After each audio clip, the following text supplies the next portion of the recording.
سورہ قریش سے اور 15 کا نقش جو سلسلہ چل رہا ہے، آج اس کے طریقہ کار میں سمجھاتا ہوں کہ ہم نے جس پہ محنت کری ہے تو اب ہم اس کو کس طرح استعمال کر سکتے ہیں اپنے کن کن مقاصد کے لیے اور کن کن کاموں کے لیے۔ آپ کے ذہنوں میں کوئی سوال ہو کہ کس کام کے لیے کس طرح اس کو استعمال کرنا چاہیے تو وہ مجھ سے پوچھ سکتے ہیں، کیونکہ آپ لوگ جو طریقہ کار پوچھو گے وہ لوگوں کے کام آئیں گے۔ 15 کے نقش کے ذریعے، موکل کے نقش کے ذریعے، ایوان کے نقش کے ذریعے اور سرخ جنات کے نقش کے ذریعے۔ یا آگے کے سبق کے میں ابھی دیکھ لیتا ہوں جو پرچیاں میرے پاس رکھی ہوئی ہیں۔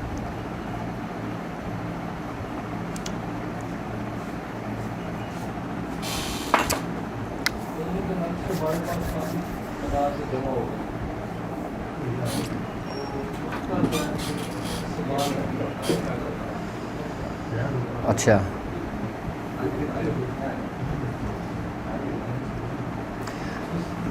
جن لوگوں نے نقش کی زکوٰۃ ادا کری ہے اور جب ان کے پاس نقش جمع ہو گئے تو وہ آٹے کی گولیاں بنا کر اس کو سمندر میں ڈال دیں۔ ہاں، اگر سمندر نہ ہو تو دریا میں ڈال دیں، نہر میں ڈال دیں، آئی بس سمجھ میں، یا سمندر ان کے گھر سے دور ہو تو اپنے پاس جمع کر لیں۔ جب مہینے بعد، 2 مہینے بعد، 3 مہینے بعد جانا ہو تو وہ اس کو سمندر میں اس کو ڈال دیں اس کو، ٹھیک ہے۔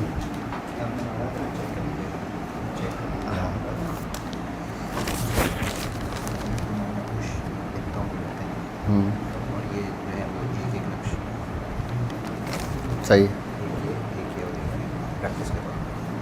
ہاں صحیح ہے۔ اب جیسے مثال کے طور پہ 15 کے نقش کی زکوٰۃ جن کی ادا ہو گئی، پھر وہ 1 مرتبہ کم از کم یا 3 مرتبہ یا 5 مرتبہ یا 7 مرتبہ لازمی اس کو اپنے ورد میں رکھیں۔ اب جن کی زکوٰۃ سرخ جنات کی مکمل ہو گئی وہ کم سے کم 1 یا 3 مرتبہ لازمی اس کو اپنے ورد میں لکھیں، اس کی مدامت کریں۔ کسی کی ایوان کی ہو گئی، موکلان کی ہو گئی، وہ 1 مرتبہ لازمی اس کو اپنے پاس لکھتے رہیں تاکہ آپ کے عمل کے اندر یہ چیز رہے۔ آئی بس سمجھیں۔ اب آ رہے ہیں رمضان، ٹھیک ہے۔ اچھا، ایوان والے نقش کی زکوٰۃ ختم ہو گئی ہے، آگے کے اعمال بتا دیجئے۔ جنات کو جلانے کا طریقہ بتا دیا گیا تھا، اگر حاضر کرنا ہو یا قید کرنا ہو اس کا طریقہ کیا ہوگا، سورہ قریش سے بتا دیں۔ اچھا، پہلے تو جو لوگ ہمارے ساتھ اس سفر میں چل رہے ہیں وہ 70 بار سورہ قریش پڑھ رہے تھے 40 دن تک۔ جب ان کی وہ مکمل ہو گئی پھر وہ 313 مرتبہ 40 دن مکمل کریں گے، اور جن کی 313 کی تعداد مکمل ہو گئی پھر اس کے بعد وہ 1111 کی تعداد مکمل کریں گے، اور پھر جب 1111 کی تعداد جب مکمل کر رہے ہوں گے تو اس میں انہوں نے پرہیز کرنا ہوگا، ٹھیک ہے۔ جب 1900 کی تعداد میں آئیں گے، اب کچھ لوگ 1900 کی تعداد پڑھ رہے ہیں، اب کسی کے 40 دن مکمل ہو چکے ہیں، کسی کے 40 دن مکمل ہونے والے ہیں، کسی کے 40 دن مکمل ہوں گے۔ اب جن کے 40 دن مکمل ہو گئے ہوں انہوں نے پھر اس کو اگر رمضانوں کے اندر وہ پرہیز کر سکتے ہیں، کرنا چاہتے ہیں اور پرہیز پہ قائم رہ سکتے ہیں تو پھر وہ 1900 ہی کی تعداد کو چاند کی 29 تاریخ تک رکھیں، یعنی کہ 29ویں روزے تک رکھیں اگر وہ پرہیز کر سکتے ہوں تو۔ اور اگر وہ پرہیز کرنا نہیں چاہتے ہوں یا پرہیز کرنے میں ان کو پریشانی ہو رمضان میں، کیونکہ ٹائم بھی مخصوص ہوتا ہے، تراویحیں بھی ہوتی ہیں، نماز بھی ہوتی ہے اور پھر ٹائم بھی بڑا شارٹ ہوتا ہے، تو اس دوران جب 1900 کی تعداد وہ شروع کری ہے جن لوگوں نے، وہ 40 دن اس کو مکمل کر لیں۔ اس کے بعد انہوں نے پھر 313 مرتبہ کر لینا ہے اس کو، یعنی کہ رمضان انہوں نے 313 کی تعداد میں گزاریں، کیونکہ رمضان کے اندر ٹائم بہت کم ہوتا ہے۔ اچھا، 313 کی تعداد جب گزاریں گے کریں گے تو اس میں پرہیز ضروری نہیں ہے، اس میں پرہیز آپ نہیں کر سکتے، پرہیز آپ کھول سکتے ہیں اس میں۔ لیکن جن لوگوں کی 1900 کی تعداد چل رہی ہے اور ان کے 22 دن ہو گئے یا 24 دن ہو گئے، وہ پہلے پورے 40 دن مکمل کر لیں۔ جب ان کے 40 دن مکمل ہو جائیں اس کے بعد وہ 313 کی تعداد شروع کر دیں اور پھر چاہیں تو پرہیز کھول لیں وہ۔ اور اگر کسی کے اندر قوت ارادی ہے، ہمت ہے، اور اگر وہ کر سکتے ہیں رمضان کے اندر 1900 کی تعداد، تو وہ 1900 کی تعداد کو برقرار رکھیں۔ یہ میری طرف سے آپ لوگوں کو اس چیز کی اجازت ہے. یہ 313 کے علاوہ کوئی اور تعداد مخصوص نہیں, 313 کم از کم 313 کے رکھیں. زیادہ جیسے 1900 اور 313 کے درمیان 313 کی تعداد رکھو, 313 کی تعداد مکمل کر لو, اٹھ جاؤ. اس کے بعد تمہارا جتنا دل میں آتا ہے تم سورہ قریش پڑھو, اس کی کوئی لمٹ نہیں ہے. لیکن آپ کو جو حکم دیا جا رہا ہے نا 313 کا, آپ نے وہ تکمیل وہ پورا کرنا ہے. جب وہ پورا کر لو تو آپ جتنا چاہو اس کو اپنے ورد میں رکھ لو. ہاں اچھا, جب ہمارے یہ رجب شعبان اور رمضان کے مہینے شروع ہوتے تھے نا, جب ہم لوگ ہوتے تھے تو ہماری پڑھائیاں اور سخت ہو جاتی تھی. اب اس سفر میں کچھ لوگ ایسے بھی ہیں جو نئے لوگ شامل ہیں. ہم کسی کے اوپر ان کی ہمت سے زیادہ بوجھ ڈالنا نہیں چاہتے. ہم لوگوں کے آسانیوں کے لیے ہیں. آئی نا بات سمجھ میں؟ اب آپ اتنا کریں کہ جتنا آپ کو آسانی ہو, سہولت ہو, لیکن آپ کو فوائد, آپ کو فائدے, آپ کو اجازت ہے, آپ کو پورا اسی ترتیب اور اسی طریقے سے ہوگا. یہ نہیں کہ اگر آپ کے پاس ٹائم نہیں ہے یا آپ حافظ قرآن ہیں, اگر آپ نے تراویح پڑھانا ہے, آپ نے جماعت پڑھانی ہے, اس میں پھر ٹائم بہت مخصوص ہو جاتا ہے. اور پھر سحری کا بھی وقت ہوتا ہے. پھر سحری کرنے کے لیے کچھ لوگ مسجد میں ہوتے ہیں تو گھر ان سے سحری سے دور ہوتا ہے مسجد سے, تو وہ ڈسٹینس بھی ہوتا ہے. اور پھر اس کے علاوہ پھر مساجد کے بھی معاملات ہوتے ہیں, مدرسے کی بھی معاملات ہوتے ہیں, پھر گھر کے بھی معاملات ہوتے ہیں, اور پھر بیوی بچوں کی بھی ذمہ داریاں ہوتی ہیں. تو اس صورت میں وہ 313 کی تعداد کو, اچھا رات میں اگر نہیں کر سکیں, رات میں ان کو اگر ٹائم نہ ملے نا, تو دن میں عصر کے بعد 313 کی تعداد کو وہ پورا کر لیں, یا فجر کے بعد کر لیں, یا دن میں 313 کی تعداد کر لیں. لیکن سورہ قریش ترک کسی صورت نہیں کرنا. 1900 کی تعداد 40 دن مکمل ہو گئے آپ کے. اگر آپ میں ہمت ہے تو آپ اس کو لے کے چلیں. اگر ذمہ داریاں زیادہ ہوں, کام زیادہ ہوں, آئی بات سمجھ میں, تو پھر آپ اس کو 313 کی تعداد لے کر چلیں اور پرہیز اپنا کھول دیں, پرہیز کر لیں اپنا. یہ صرف اور صرف اس لیے رمضان کے لیے. اچھا, رمضان میں آپ کوشش یہ کریں گے کہ جو لوگ 1900 کی تعداد 40 دن مکمل کر چکے ہوں, یا 1111 کی تعداد 40 دن مکمل کر چکے ہوں, وہ زیادہ سے زیادہ سورہ قریش کو اپنے ورد میں رکھیں. آپ جتنا ٹائم سورہ قریش کے ساتھ گزارو گے نا, یہ اتنا ہی آپ کے اندر صلاحیت کر جائے گی. آپ جب کسی کو اپنا وقت, اپنا ٹائم دیتے ہو نا, پھر وہ اس کے بدلے میں اس کا اجر دیتا ہے. اگر دیکھا جائے ایک طریقے سے یہ قرض اسنا ہے.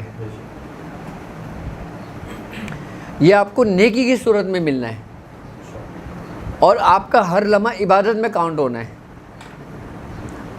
آپ نے 313 کی تعداد جگہ تعین کر کے پڑھ لیا, آپ کا سبق کمپلیٹ ہو گیا. اب آپ بھولیں نہیں اس کو کہ جی ڈاکٹر صاحب نے کہا تھا بس 313 پڑھنا ہے, اس کے بعد آپ نے نہیں پڑھنا. ایسا نہیں ہے. 313 کی تعداد آپ کو بتائی گئی ہے, 313 کی تعداد پڑھیں. اس کے بعد آپ جتنا چاہے ورد میں رکھیں اس کو, آپ زیادہ سے زیادہ اس کو اپنے ورد. اچھا, اس کے لیے ورد میں کوئی قید نہیں ہے. آپ چلتے پھرتے بھی پڑھ سکتے ہیں, بیٹھ کر بھی پڑھ سکتے ہیں. اگر آپ بازار جا رہے ہیں کوئی سامان لینے تو اس میں بھی اپنا ورد رکھ سکتے ہیں.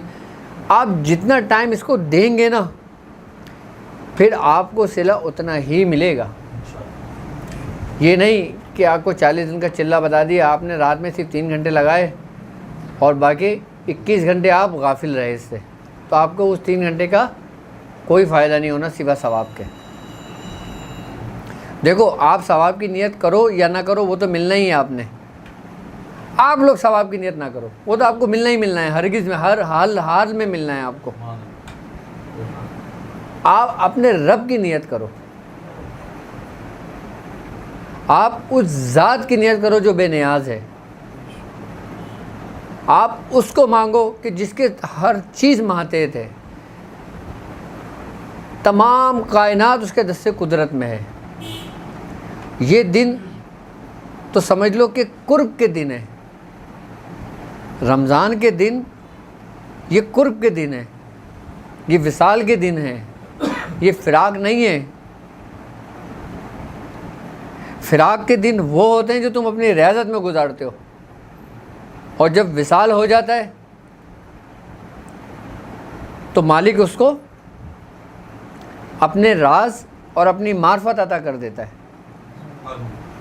اور یہ رمضان کا مہینہ ہوتا ہے جو وصال یار ہوتا ہے. بعض لوگ بھیا سحری میں عمل کرنا چاہتے ہیں. سحری میں کرنا چاہیں سحری میں کریں، افطار میں کرنا چاہیں افطار میں کریں، دن میں کرنا چاہیں دن میں کریں، رات میں کرنا چاہیں رات میں کریں. رمضان میں کیوں ہوتا ہے؟ کیونکہ رمضان میں ایک گھڑی، ایک وقت ایسا آتا ہے کہ جس میں تمہارا رب تمہارے بالکل قریب ہو جاتا ہے. اور وہ کون سا وقت ہے؟ افطار کا. جب تم افطار پہ بیٹھتے ہو، افطار کا اہتمام کرتے ہو، آپ جب تک اس دسترخوان پہ بیٹھے رہتے ہو نا، آپ کی ہر ایک چیز نیکی میں شمار ہوتی ہے. اور جو افطار کے وقت آپ جو کچھ بھی کھاتے ہو اس کا کوئی حساب کتاب نہیں ہوتا. یہ وہ قبولیت کی گھڑی ہوتی ہے کہ جس قبولیت کی گھڑی میں تمہارا رب تم سے کہتا ہے کہ مانگ مجھ سے کیا مانگتا ہے. کوئی اپنے کاروبار میں ترقی کی دعائیں مانگ رہا ہوتا ہے، کوئی اولاد کے لیے دعائیں مانگ رہا ہوتا ہے، کوئی رشتے کے لیے دعائیں مانگ رہا ہوتا ہے. ہر شخص اپنی فراست اور اپنے عقل و فہم کے مطابق ہی مانگتا ہے.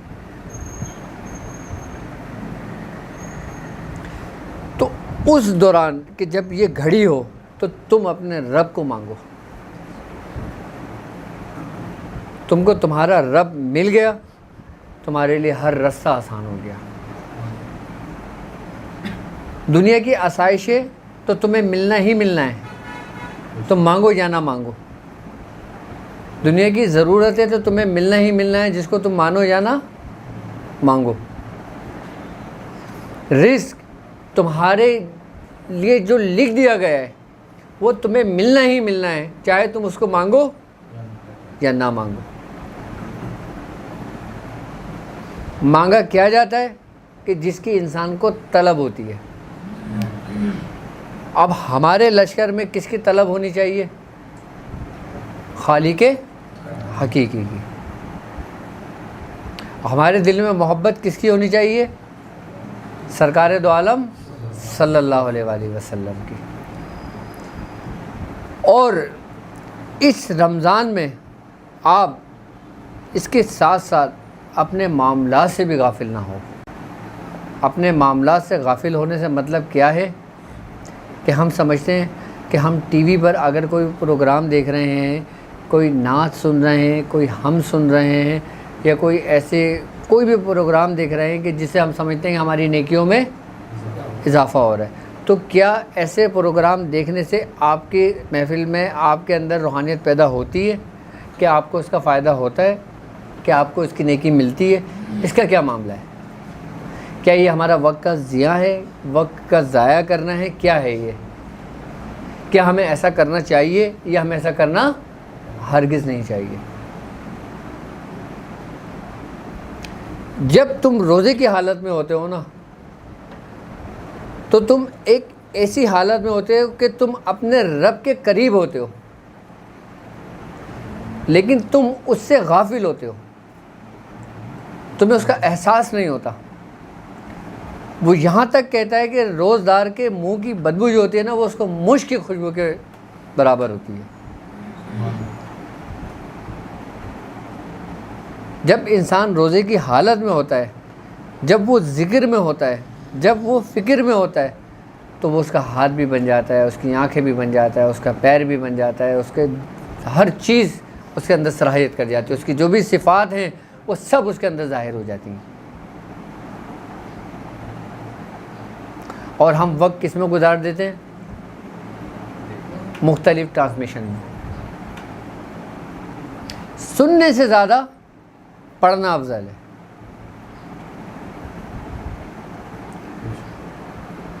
ہم کچھ اپنی آنکھوں سے دیکھتے ہیں، کانوں سے سنتے ہیں اور منہ سے بولتے ہیں.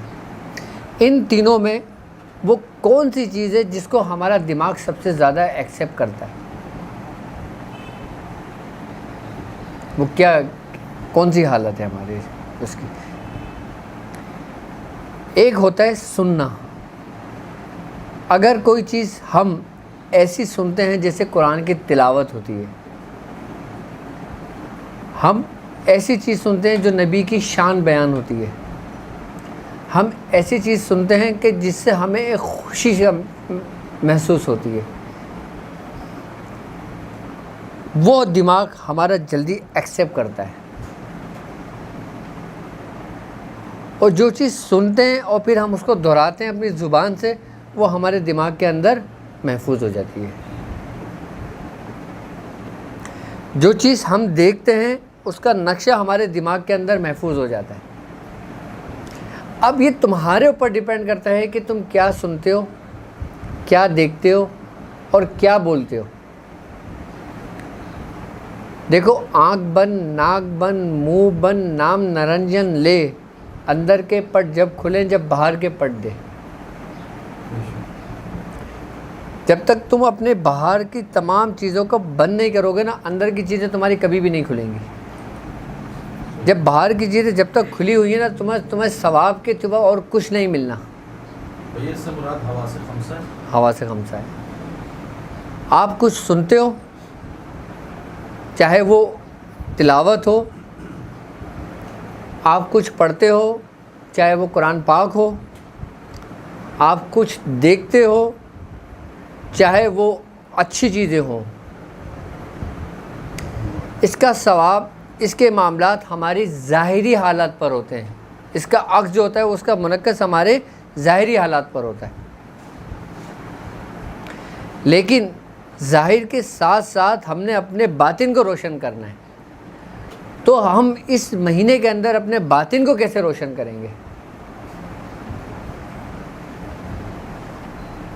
بھائی، ایک چیز آپ قرآن کی تلاوت سن رہے ہو، آپ کو ثواب مل رہا ہے، لیکن اب آپ نے اس کو اپنے جسم کے اندر قائم مقام کیسے کرنا ہے، اس سے اور مزید فائدہ کیسے لینا ہے؟ اب ہم ٹی وی چینل کے اوپر، اگر مثال کے طور پہ کوئی ٹی وی چینل کے اوپر مثال کے طور پہ کوئی چیز چل رہی ہوتی ہے، اس میں فوراً کوئی ایسا ایڈ آ جاتا ہے، ہمارا دماغ کیا سمجھتے ہو کہ اس کو ایکسیپٹ نہیں کرے گا؟ اس کو فوراً ایکسیپٹ کرتا ہے. اب وہ جب اس چیز کو فوراً ایکسیپٹ کرتا ہے نا، تو پہلے والی چیز کو سلو کر دیتا ہے، اس کو بھلا دیتا ہے، اس لیے ہمیں اس کا اثر نہیں ہوتا. آپ بیٹھے بیٹھے قرآن پاک کی تلاوت کرو، خود اپنے منہ سے، اپنے کانوں سے سنو، اپنی آنکھوں سے دیکھو کتنا فرق پڑتا ہے آپ کو.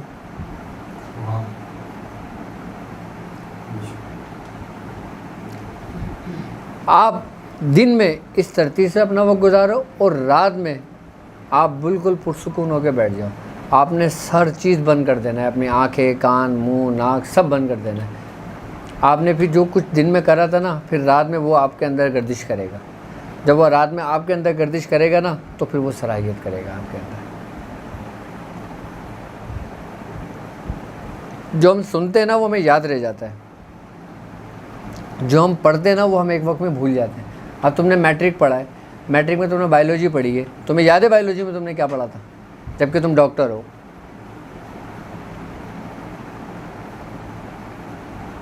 اب ایک شخص حافظ قرآن ہے،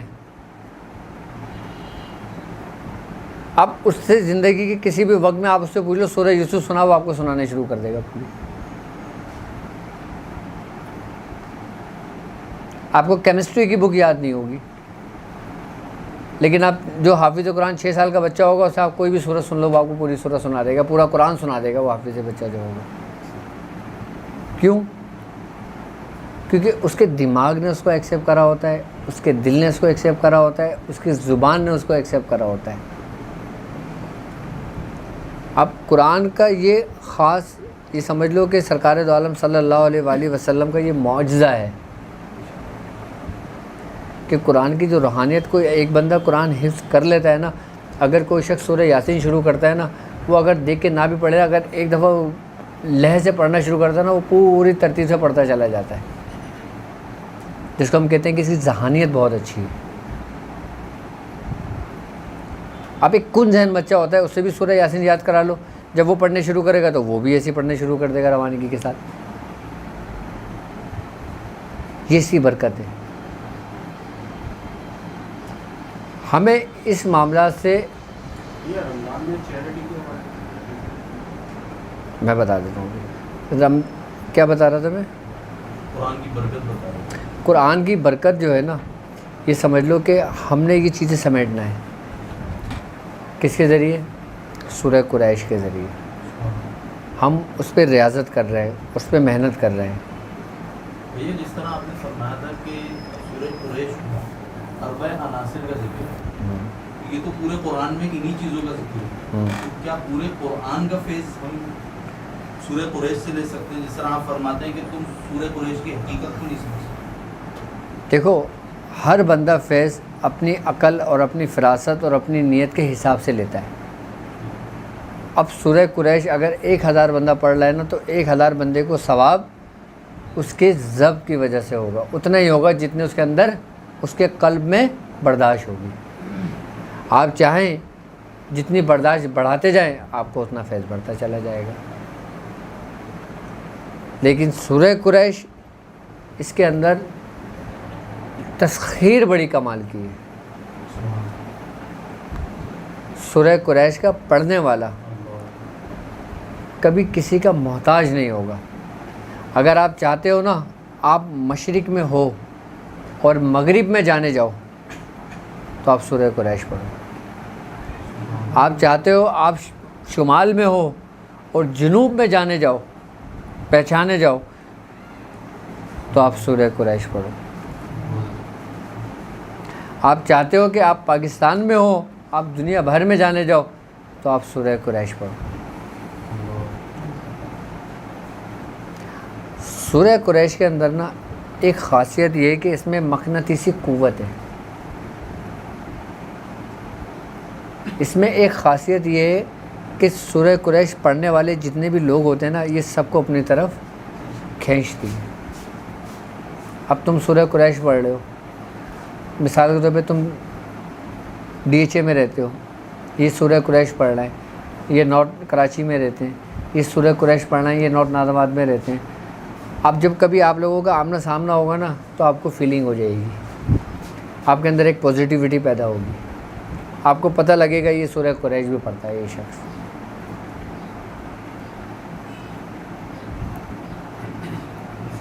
کیونکہ سورہ قریش کی نا ایک اپنی خوشبو ہے کہ جس کے ذریعے آپ اس کو پہچانتے ہو. سورہ قریش ہر عمل پہ سبقت لے گئی. ہر عمل کا فیض برکتیں اپنی جگہ ہیں، اپنی مثال آپ ہیں. ہر عمل بزرگوں کا اپنی مثال آپ ہے. لیکن سورہ قریش کمال ہے. اس کی وجہ کہ سرکار دو عالم صلی اللہ علیہ وآلہ وسلم کو سورہ قریش سے بہت محبت تھی. آپ فخر کرتے تھے کہ انا قریشی. آپ کو فخر تھا اپنے قبیلے کے اوپر. اور محبوب کو اگر فخر ہو تو تمہارا رب اپنی نعمتیں تمام کر دیتا ہے اس کے اوپر. تو سورہ قریش کے اوپر اپنی نعمتیں رب نے تمام کر دی. مانگو اب کیا مانگتے ہو اس کے عوض. لینا بدلے میں تمہارے گر خدائی بھی ملے. لینا بدلے میں تمہارے گر خدائی بھی ملے. چھوڑ دیں گے دو جہاں کو جب بھی تم فرماؤ گے. کہ سورہ قریش ایسی چیز ہے کہ اس کا کوئی نعم البدل ہی نہیں ہے. اب جب ہم کر رہے ہیں، اس سفر میں چل رہے ہیں، تو اس کے ساتھ ساتھ ظاہر سی بات ہے ہمارے دنیاوی مقاصد بھی ہیں.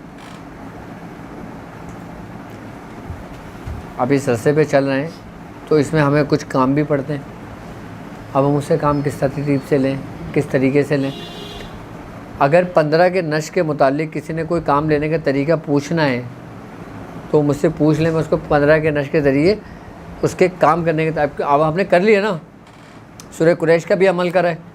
اب ہمیں اس کا فائدہ کیا ہوگا؟ اب ہم جب فائدہ ہمیں اسی وقت پتہ چلے گا نا کہ جب ہم کوئی کام کریں گے. یا ہمیں ایک فائدہ تو وہ ہے جو ہماری اپنی ذات تک ہے، ایک فائدہ وہ ہے جو لوگوں کے لیے ہے.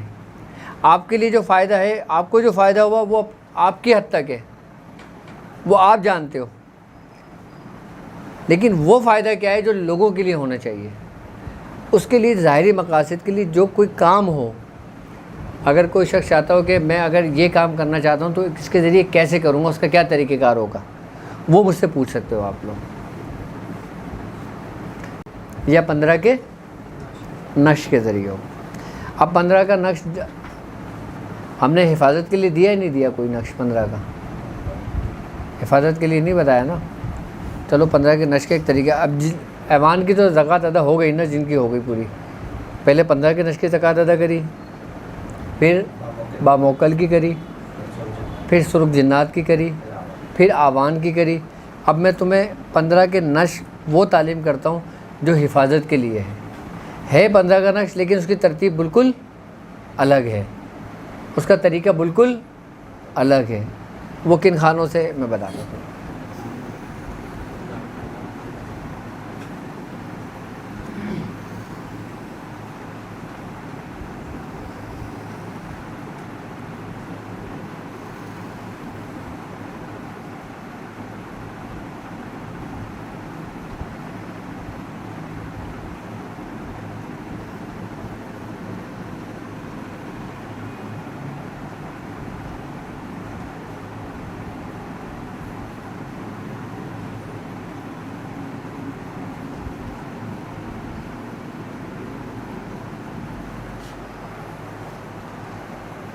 جی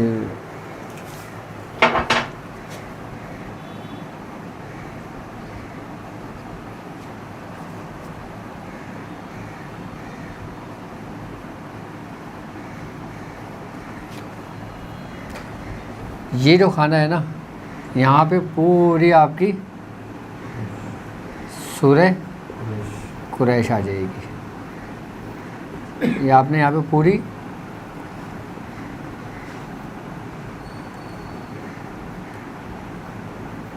سورہ قریش آ جائے گی. یہ آپ کا 1 نمبر ہے.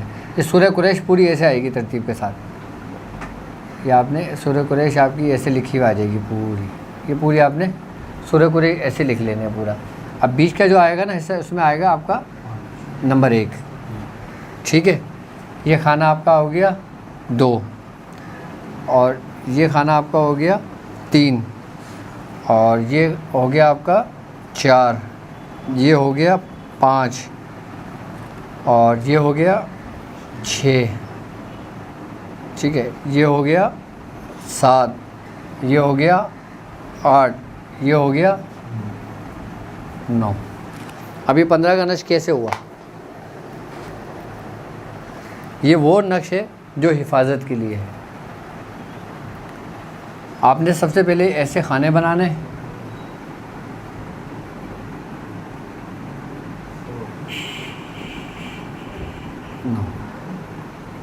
ایسے آپ نے لکیریں بنا لینا ہے. ٹھیک ہے.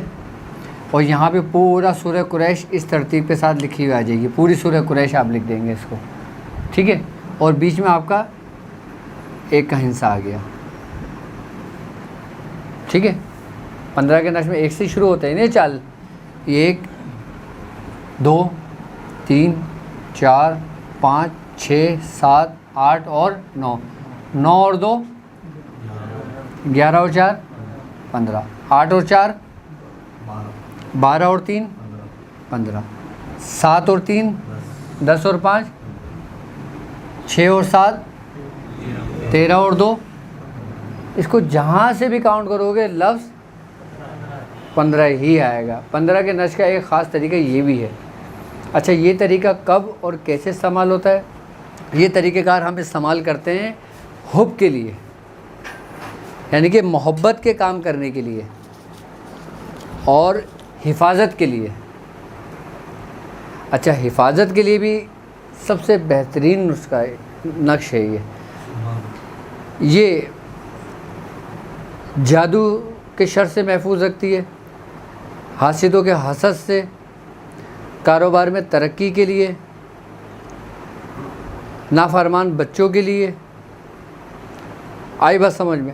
آپ جب کسی کا علاج کر لو، یہی نقش لکھ کر آپ اس کے گلے میں ڈال دو.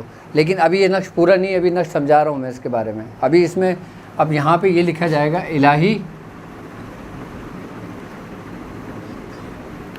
بحرمت حضرت خواجہ عبد الرحیم مشرقی الہی بحرمت حضرت خواجہ عبد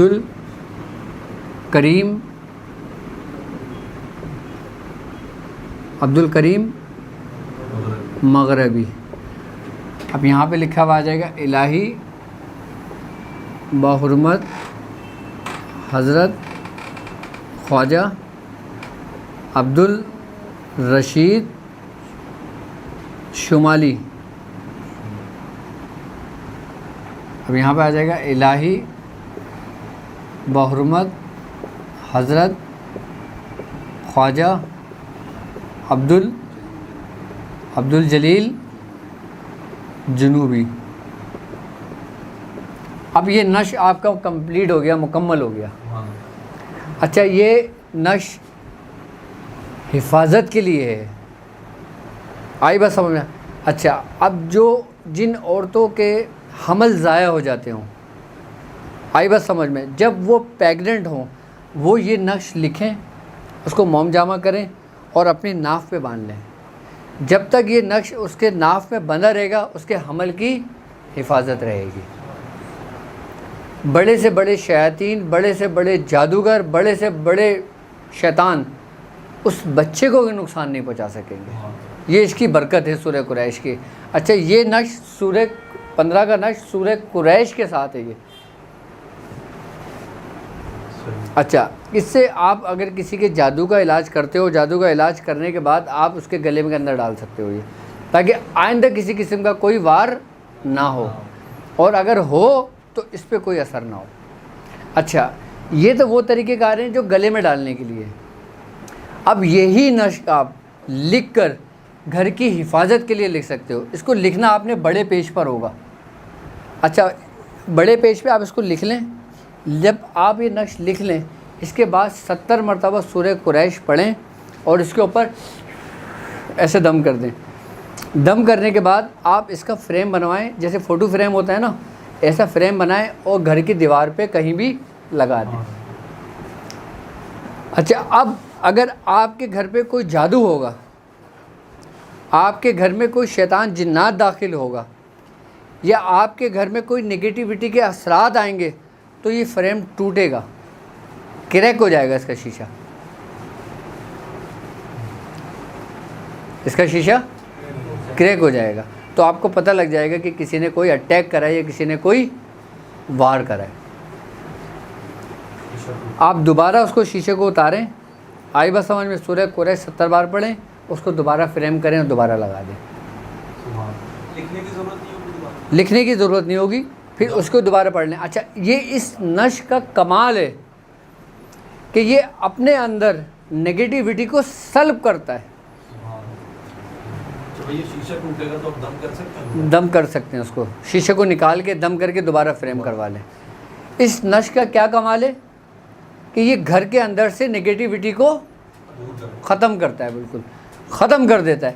یہاں تک کہ اگر گھر کے اندر کوئی حاسدین آ جاتے ہیں, کوئی دشمن آ جاتے ہیں, اب آپ کو تو نہیں پتا نا کہ کون دوست ہے اور کون دشمن ہے, تو یہ چیز اس کو نوٹ اپنے اندر اس کو سلب کر لیتا ہے. یہ سورہ قریش کی برکت ہے یہ. اچھا, چاروں عناصر کی ترتیب اس میں موجود ہے, اور یہ چاروں خواجہ انہی کے ماتے تمام ڈیوٹی والے لوگ ہیں. جتنے بھی ابدال ہیں, جو اپنی ڈیوٹیاں جہاں جہاں سر انجام دے رہے ہیں, ان ساروں کو جو فیض ملتا ہے نا, جو تقسیم ہوتا ہے, وہ انہی چاروں خواجہ سے ہوتا ہے. اب یہ بتاؤ, یہ کون ہے؟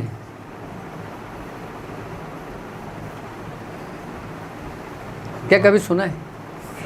کیا کبھی پڑھا ہے؟ سلاطین اربع ہیں, یہ تو پڑھا ہے, لیکن یہ ہیں کون؟ خواجہ عبد الرحیم کون ہیں؟ ان کا تعلق کیا ہے؟ خواجہ عبد الکریم مغربی کون ہیں، ان کا تعلق کیا ہے؟ خواجہ عبد الجلیل کون ہے، ان کا تعلق کیا ہے؟ خواجہ عبد الرشید کون ہے، ان کا تعلق کیا ہے؟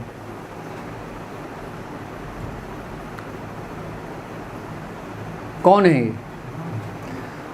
اور کون سے تصرف ان کے ماتحت ہیں؟ اور انہی کو کیوں مخصوص کیا گیا ہے؟ انہی کی ڈیوٹیاں مختلف سمتوں میں کیوں لگائی گئی ہیں؟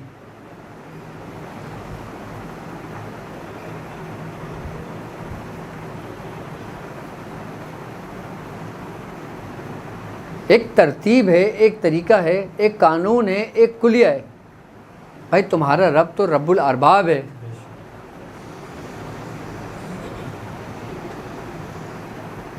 آئی بات سمجھ میں؟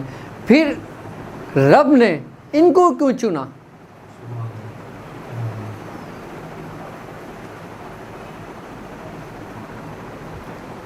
ہر چیز ایک دائرے، ایک کلیہ اور ایک قانون سے چلتا ہے نا۔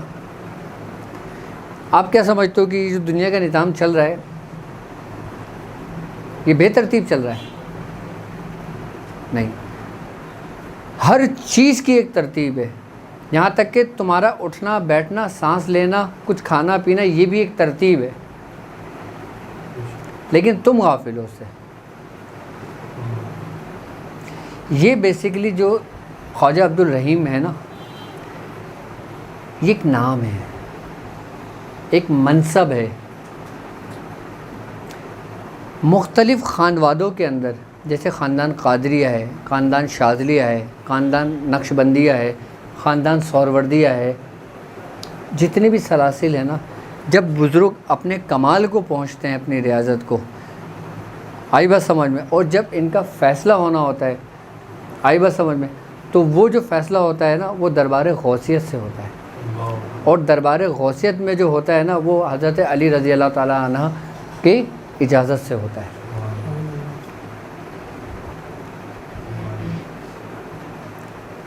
آئی بات سمجھ میں؟ یعنی کہ یہ ایک ترتیب، ایک کلیہ، ایک قانون، ایک ایسا چلا آ رہا ہے کہ سرکار دو عالم صلی اللہ علیہ وآلہ وسلم، آپ کے بعد مولائے کائنات حضرت سیدنا حضرت علی کرم اللہ وجہ رضی اللہ تعالیٰ عنہ، آپ کے دربار کے بعد پھر یہ پیغام پہنچتا ہے دربار غوثیت میں۔ دربار غوثیت میں پھر مختلف سلاسل میں جو بزرگ اپنے عروج پہ پہنچتے ہیں، پھر ان کو مخصوص کیا جاتا ہے۔ جب ان کو مخصوص کیا جاتا ہے تو ان کا نام، جس کو مشرق میں مخصوص کیا جاتا ہے، ان کا نام کیا ہوتا ہے؟ خواجہ عبد الرحیم۔ کسی کو جنوب میں ڈیوٹی مخصوص کیا جاتا ہے، ان کا نام کیا ہوتا ہے؟ اب ان کا اصل نام چاہے عبد الرحمن ہو، اصل نام عبداللہ ہو، اصل نام عبد الجبار ہو، اصل نام کچھ بھی ہو، روحانیت کی دنیا میں وہ ان ناموں سے پکارے جائیں گے۔ آئی بات سمجھ میں؟ اور سورہ قریش انہی 4 آیتیں ہیں، اس لیے سورہ قریش ہم نے پوری اسی ترتیب کے ساتھ اس میں لکھ دی ہے۔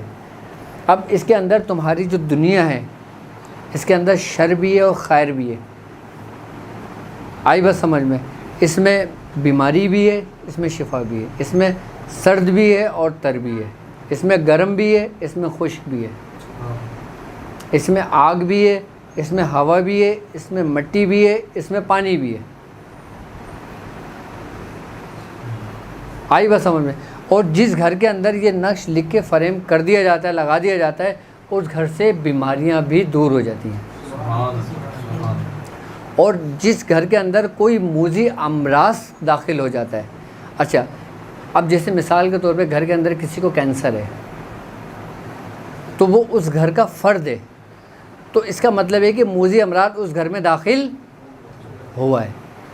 اب جو چیز داخل ہوا ہے تو اس کو نکالنے کے بھی طریقے ہوں گے۔ اب اس کو نکالنے کے لیے آپ یہ نقش اپنے گھر کے اندر لگا دیں، کہ یہی نقش لکھ کے مریض کے گلے میں ڈال دیں۔ اچھا، اس نقش کا یہ کمال ہے کہ یہ جسم کے اندر بیکٹیریاز کو بھی ختم کرتا ہے اور ان وائرس کو بھی ختم کرتا ہے جو موذی امراض کی صورت اختیار کرتے ہیں۔ کیوں؟ کیونکہ اللہ رب العزت سورہ قریش میں مخاطب ہے کہ اور ہم نے انہیں سردی اور گرمی سے محفوظ کر دیا. سردی اور گرمی، اس سے کیا مراد ہے؟ جتنے بھی وائرس ہیں جو بیماریاں رکھتے ہیں بیکٹیریا، وہ کہاں زندہ رہتے ہیں؟ سردی میں. آئی بات سمجھ میں؟ وہ اس کو محفوظ کر دیتے ہیں. اور گرمی سے محفوظ کر دیا. گرمی سے مراد کیا؟ کہ وہ تمام مخلوق، اچھا یہ وائرس بھی مخلوق ہی ہے، یہ ان کی بھی صورت ہے. آج جو سائنسدان جو اس پہ ریسرچ کر رہے ہیں نا، جب انہوں نے ان چیزوں کو دیکھا ہے تو باقاعدہ مختلف وائرس کی مختلف جراثیموں کی صورتیں دیکھی ہیں انہوں نے، کہ کسی کی صورت کسی جانور سے مشابہت ہے، کسی کی صورت کسی مچھر کی صورت میں مشابہت ہے، کسی کی صورت انسانی صورت میں مشابہت رکھتی ہے. تمام جراثیم کی، تمام بیکٹیریاز کی صورت کسی نہ کسی کی مشابہت ہوتی ہے، کیونکہ یہ بھی ایک کیا ہے؟ مخلوق ہے. سردی میں آتی ہے، یہ ٹھنڈ کے اندر اپنا وجود رکھتی ہے، یہ ٹھنڈ کے ذریعے انسان کے جسم کے اندر منتقل ہوتی ہے. اب ہمارے جسم کے اندر سردی بھی ہے اور گرمی بھی ہے، یعنی کہ بار بھی ہے اور ہار بھی ہے. اگر میں طبی لینگویج میں بات کرتا ہوں تو اگر آپ میڈیکل رو سے اپنے جسم کو اگر دیکھیں گے تو ہمارے اندر صفرا بھی ہے، سودا بھی ہے. آئی بات سمجھ میں؟ سردی بھی ہے اور تری بھی ہے. جب یہ نش انسان کے وجود کے اندر باندھا جاتا ہے اور اگر اس کے اندر وہ جراثیم موجود ہوتا ہے تو اس کی پاور ٹوٹ جاتی ہے. سب سے پہلے یہ انسان کے اعصاب کے اوپر یعنی کہ قوت مدافعت کو کمزور کرتے ہیں. کینسر والے پیشنٹ کو اگر آپ خالی تم اتنے نارمل پیشنٹ کو بول دو کہ یار تمہیں کینسر ڈائگنوز ہوا ہے، وہ آدھی اس کی جان نکل جاتی ہے، آدھی جان نکل جاتی ہے اس کی، اور باقی وہ جو تھیراپی کرتے ہیں باقی جان اس سے نکل جاتی ہے. لیکن ابھی میڈیکل کی ایک ریسرچ ہے نا کہ سورہ رحمان سننے سے کہ جو لوگ اس کیفیت میں اس مرض میں مبتلا تھے ان کے جو سیلز جو تھے وہ دوبارہ ری ایکٹیو ہونے لگے، اور جو بیکٹیریا جو وائرس تھا نا اس کی پاور کم ہونے لگی، صرف سورہ رحمان سننے کی وجہ سے. تو اس کا مطلب یہ ہوا کہ یہ مخلوق جو ہے یہ سنتی بھی ہے، یہ اپنے اندر حس رکھتی ہے. جو بیکٹیریاز ہمارے جسم کے اندر ہوتے ہیں، جو وائرس ہمارے جسم کے اندر داخل ہوتے ہیں، یہ سنتے بھی ہیں، اور یہ باقاعدہ طور پہ ایک دوسرے کو دعوت بھی دیتے ہیں، اور یہ اپنے جسم سے ہی اخراج کرتے ہیں. اور اللہ تبارک تعالیٰ سورہ قریش پڑھنے والے کو کیا کہہ رہا ہے؟ سورہ قریش میں کیا مخاطب ہے؟ کہ ہم نے سردی اور گرمی سے محفوظ کر دیا. اور سورہ قریش پڑھنے والا وہ ان وباؤں سے اور ان بلاؤں سے بھی محفوظ ہو جاتا ہے. یہ تو تھا سردی میں ان بیکٹیریاز کا معاملہ جو وائرس اور جراثیموں کی صورت اختیار کرتے ہیں. اب کیا کرونا حیثیت رکھتا ہے اس کے آگے؟ اب دوسرے وائرس کیا حیثیت رکھتے ہیں اس کے آگے؟ اس کے آگے کسی وائرس کی کوئی حیثیت نہیں ہے. سورہ قریش پڑھنے والے کو اب لوگوں کے اندر ایک ڈر و خوف بیٹھا ہوا ہے کہ یار اگر ہم یہ ویکسین لگائیں گے تو ہمیں کوئی بیماریاں نہ ہو جائیں. اب انسان بیرونی ممالک میں رہتا ہے، اب وہ ان کی مجبوری ہے، وہ لگانی پڑے گی. اب وہ نہ چاہتے ہوئے بھی لازمی لگے گی ان کو. اب چاہے وہ ان کی بہتری ہو یا ان کے لیے بہتری نہ ہو، یہ اللہ اور اس کے بندے کا معاملہ ہے. لیکن اگر ہم چاہتے ہیں کہ ہم اس کے شر سے محفوظ رہیں، اس کے ریئیکشن سے محفوظ رہیں، اس ویکسین کے نگیٹیوٹی کے اثرات سے محفوظ رہیں، تو اگر بحالت مجبوری یا اپنی خوشی سے اگر ہم کوئی ویکسین لگاتے ہیں نا تو لگانے سے پہلے آپ 7 دفعہ سورہ قریش پڑھ لیں. آپ اس کے مضر اثرات سے محفوظ رہیں گے، آپ اس کے مضر اثرات سے محفوظ رہیں گے۔ یہ نہیں کہ آپ نے صرف اسی وقت پڑھا اور باقی بھول گئے۔ آپ پڑھنے کے بعد آپ بھلے چاہے روزانہ 7 دفعہ ہی کیوں نہ پڑھیں، آپ اس کو اپنے معمول میں رکھیں، کیونکہ جب ہم جس کام کے لیے کوئی چیز پڑھتے ہیں نا تو ہمارا دماغ جو نا اس کو سن رہا ہوتا ہے، ہمارا دماغ اس کو ایکسیپٹ کرتا ہے۔ اب ہمارے ویکسین لگنے آئی، ہمارے دل میں آیا کہ یار مجھے اس سے ریئیکشن نہ ہو، اس کو خطرہ نہ ہو، تو دماغ کے اندر اسی جیسے انزائم پیدا ہونے شروع ہو جائیں گے۔ آئی بات سمجھ میں؟ اب ہمیں ویکسین لگنے کے لیے آئی، ہم نے کیا کرا؟ ہم نے کہا یار اس کا کوئی نقصان مجھے نہیں ہوگا، چاہے یہ کتنی خطرناک کیوں نہ ہو۔ آپ نے سورہ قریش پڑھنا ہے، سورہ قریش پڑھ، جب آپ سورہ قریش پڑھیں گے نا آپ کا دماغ اس کو ایکسیپٹ کر لے گا۔ اچھا، جب آپ کا دماغ اس کو ایکسیپٹ کر لے گا نا تو دماغ کو ایکسیپٹ کرنے کی قوت آپ کے دوسرے دن تک برقرار رہتی ہے۔ اگر آپ نے دوسرے دن نہیں پڑھا تو وہ تھوڑی سی ڈم ہو جاتی ہے۔ جیسے ایک لائٹ ہے، اب موبائل ہے، موبائل کے سیل کم ہونے شروع ہو جاتے ہیں، چارجنگ کم ہونی شروع ہو جاتی ہے، ایک وقت وہ آتا ہے کہ چارجنگ ختم ہو جاتی ہے آپ کی۔ اس میں آپ کا کیا قصور ہے کہ آپ نے موبائل چارج پہ نہیں لگایا؟ اب جب موبائل آپ کا بند ہو گیا آپ کے کسی کام کا نہیں رہا۔ اسی ترتیب اور اسی طریقے کو میں آپ لوگوں سے یہ کہتا ہوں کہ آپ لوگ اس میں جو نا اپنے آپ کو ریگولر پابندی کے ساتھ اس چیز پہ قائم رکھیں۔ اب 7 دفعہ اگر ریگولر پڑھیں گے نا تو آپ کی بیٹری چارج رہے گی، یعنی کہ آپ کا دماغ ایکٹیو رہے گا۔ اب جب دماغ آپ کا ایکٹیو رہے گا تو دماغ آپ کے جسم کے اندر جراثیم کو بڑھنے نہیں دے گا۔ اگر آپ کے جسم کے اندر جراثیم بڑھ گئے تو وہ آپ کے اندر قوت مدافعت کو بڑھا دے گا۔ آپ محفوظ ہو گئے ہر قسم کی ویکسین سے۔ میں صرف ایک ویکسین کی بات نہیں کر رہا، میں دنیا میں جتنی بھی ویکسین ہیں سب کی بات کر رہا ہوں، چاہے وہ کسی بھی مرض کی ہوں، کھانسی کی ہوں، نزلے کی ہوں، کینسر کی ہوں، کسی بھی قسم کی ہوں ویکسین ہو، آپ ہر ویکسین سے محفوظ ہو جائیں گے اس کے مضر اثرات سے۔ آپ عمرہ کرنے جائیں آپ کو لازمی لگانی پڑے گی، چاہے کوئی بھی ویکسین ہو۔ آپ باہر ملک سفر کریں آپ کو ایئرپورٹ پہ لگانی پڑے گی، آپ کو باقاعدہ کارڈ بنانا پڑے گا، آپ کو انٹری کرانی پڑے گی باقاعدہ، آپ دوسرے ممالک سفر نہیں کر سکتے۔ اب کچھ لوگوں کی یہ مجبوری ہے، نہ چاہتے ہوئے بھی ان کو لگوانی پڑے گی، اور وہ انہی کے لیے فائدہ مند ہو یا ان کے لیے نقصان دہ ہو۔ تو اس کے مضر اثرات سے بچنے کے لیے جب وہ سورہ قریش کو رسی کو مضبوطی سے تھامیں گے نا تو وہ اس وائرس سے، اس جراثیم سے بالکل محفوظ ہو جائیں گے۔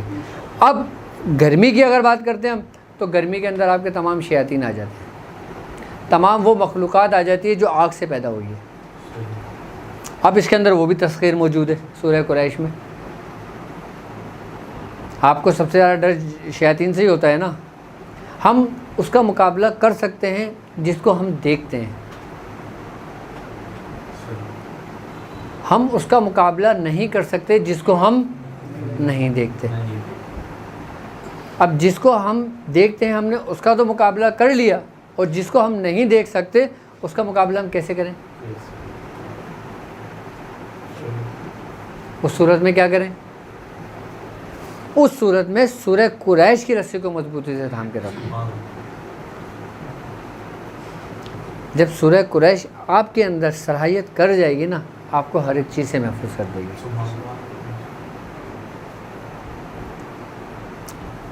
یہ نش حفاظت کے لیے بھی ہے، آپ اپنے گھر میں لگا دیں، کسی مریض کے گلے میں ڈال دیں، کسی قسم کا بھی مرض۔ اگر آپ کو کوئی مرض سمجھ میں نہ آ رہا ہو نا، اگر آپ کو نہ پتہ چل رہا ہو، آپ کا دماغ کام کرنا چھوڑ دے، یار مجھے اس مریض کے ساتھ کرنا کیا چاہیے، اس پہ میں کچھ بھی کرتا ہوں اثر نہیں ہوتا، آپ یہ تعویذ لکھ کے اس کے گلے میں ڈال دیں۔ اچھا بھئی، آج کل بالکل ایکٹیو ہو جائے گا، فائدہ ہو جائے گا اس کو چیز سے، اور گھر میں لگا دو ہر شیاطین سے محفوظ۔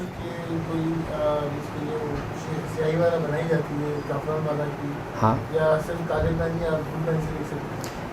اس میں کوئی قید نہیں ہے، آپ پینسل سے لکھ لو، پین سے لکھ لو۔ اذان ہو رہی ہے تو یہ نقش یہ سمجھ لیں کہ حفاظت کے لیے سب سے بہترین نقش۔ اور اگر کوئی شخص کینسر کے آخری سٹیج پر ہو، کیا کینسر کے آخری سٹیج پر ہو، جس کو ڈاکٹر نے بالکل جواب دے دیا ہو، لا علاج مرض قرار دے دیا ہو، یہ 7 نش لکھیں، 7، ٹھیک ہے. لیکن اس کا لکھنے کا طریقہ کار یہ ہوگا کہ آپ نے فجر کی سنت اور فرض کے درمیان لکھنا ہے. کتنے نش لکھنا ہے؟ 7 نش لکھنا ہے. اچھا، لکھنا اس ترتیب سے ہے کہ جب آپ نے یہ 1 لکھا، کیا یہ 1 لکھا تو ایک بار سورہ قریش پڑھ لی،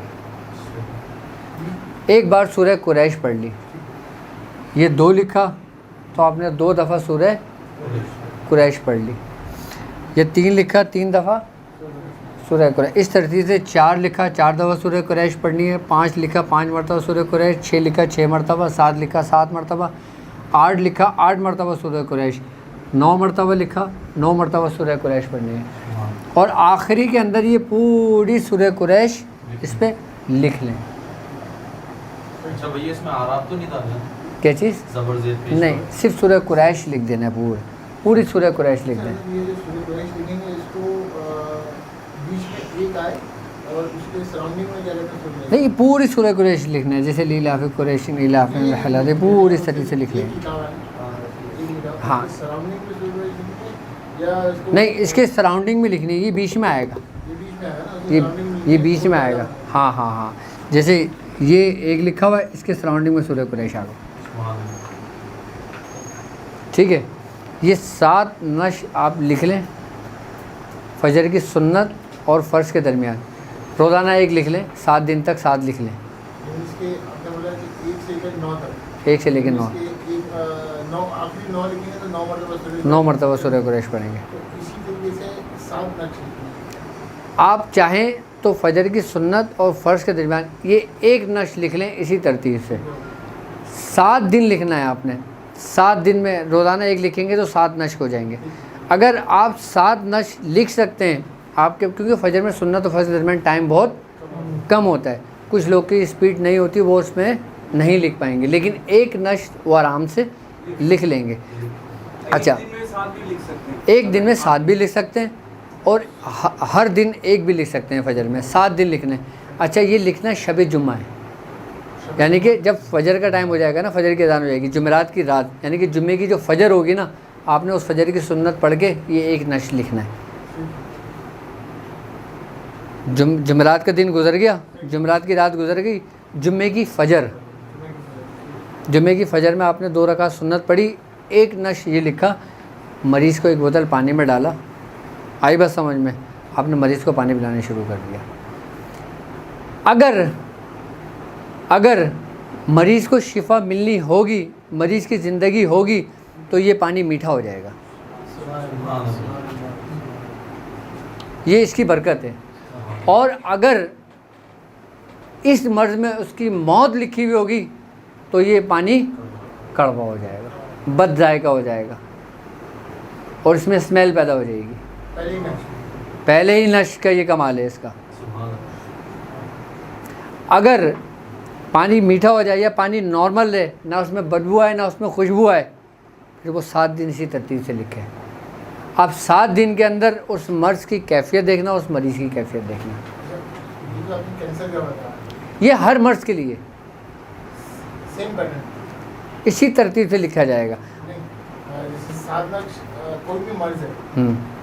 7 دن بہت ہیں، چاہے وہ شیاطین کا ہو، جادو جنات کا ہو، حاسدوں کے حسد کا ہو، بیماریوں کا ہو. کیونکہ ایک بیماریاں وہ ہیں جو جسمانی ہیں اور ایک بیماریاں وہ ہیں جو روحانی ہیں. یہ روحانی اور جسمانی تمام مرض کا علاج ہے. اس کو ڈاکٹر صاحب جمع بھی کر سکتے ہیں، لکھ کے اپنے اوپر. کیا چیز؟ اس کو اسپیل بھی کر سکتے ہیں، اس کو آپ لکھ بھی سکتے ہو. مطلب جمع کر سکتے ہیں. اور جو لوگ اس کی زکوٰۃ ادا کرنا چاہیں وہ 7 نقش روزانہ لکھنا شروع کر دیں. کتنے دن تک؟ 7 نقش 45 دن تک لکھ لو پورے. ٹائمنگ کوئی بھی ٹائم کر لو، آپ اس کے عامل بھی ہو جاؤ گے. اور جب آپ اس کے عامل ہو جاؤ گے آپ پھر کسی بھی ٹائم اگر مریض کو لکھ کے دے دو گے اس کو اسی وقت شفا ہو جائے گی. پھر آپ کو فجر کا انتظار نہیں کرنا. فجر کا انتظار ان لوگوں کے لیے جو عام لوگ ہیں, جو عاملین ہیں, جو اس راستے پہ چل رہے ہیں, جو اس راستے کے مسافر ہیں, وہ اس کی زکوٰۃ ادا کر لیں. چاہیں تو 7 نقش روزانہ 45 دن تک لکھ لیں, یا 9 نقش روزانہ 45 دن تک لکھ لیں, یا 5 نقش روزانہ 45 دن تک رکھ لیں. اگر رمضان ہے تو 3 نقش روزانہ 45 دن تک لکھ لیں, وہ عامل ہو جائیں گے اس کے. مطلب یہ ان کے عمل کے اندر آ جائے گی بات. اس نشر کے ذریعے خالی آپ نے تمام بیماریوں پہ کنٹرول کر لینا ہے. اس نشر کے ذریعے آپ نے تمام حاسدوں کے حسد سے محفوظ ہو جانا ہے. اگر آپ چاہتے ہو کہ آپ کسی نعمت کے خواہش مند ہو تو آپ اس نشر کو لکھ کر اپنے سیدھے بازو پہ باندھ لو. اس نشر کے جو ٹائم ڈوریشن ہے نا وہ 1 ہی ہفتہ ہے.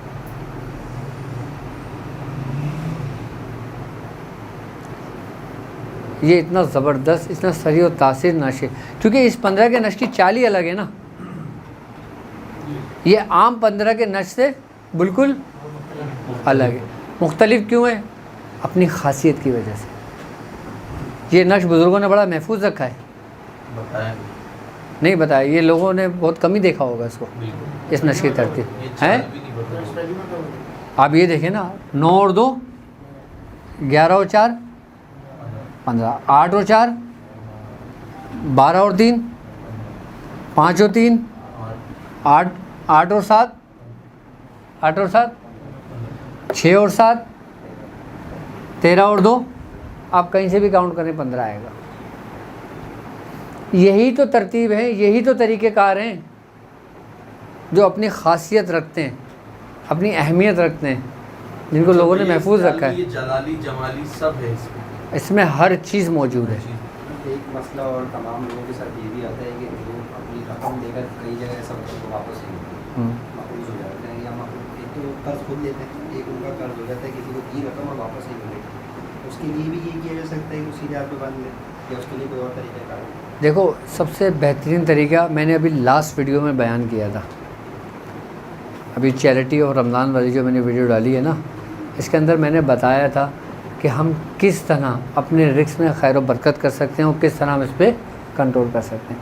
اگر آپ کسی کو قرض دیتے ہو, ٹھیک ہے, تو آپ جب انا للہ و انا الیہ راجعون پڑھ کے دیتے ہو نا, تو اگر اس شخص کے دل میں بے ایمانی بھی ہوگی نا تو وہ آپ کو لوٹائے گا. یہ اس کی برکت ہے. کس کی؟ جو آپ پڑھ رہے ہو. آئی بس سمجھ میں. اور اگر آپ یہ چیز پڑھ لیتے ہو اور دینے کے لیے جاتے ہو, اگر تمہارے حق میں بہتر ہوگا تو وہ تمہارے پاس ہی رہے گا, نہیں تو تم اس کو نہیں دے سکتے.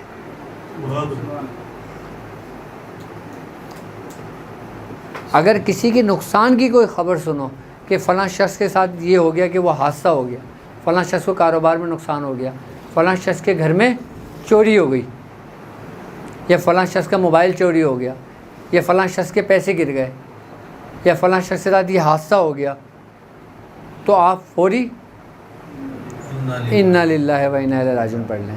آپ 3 دفعہ یہ پڑھ لیں, اس کا نقصان پورا ہو جائے گا. آپ کا کیا جانا ہے, آپ نے تو خالی پڑھنا ہی ہے نا, اور نقصان کس کا پورا ہونا ہے؟ اس شخص کا.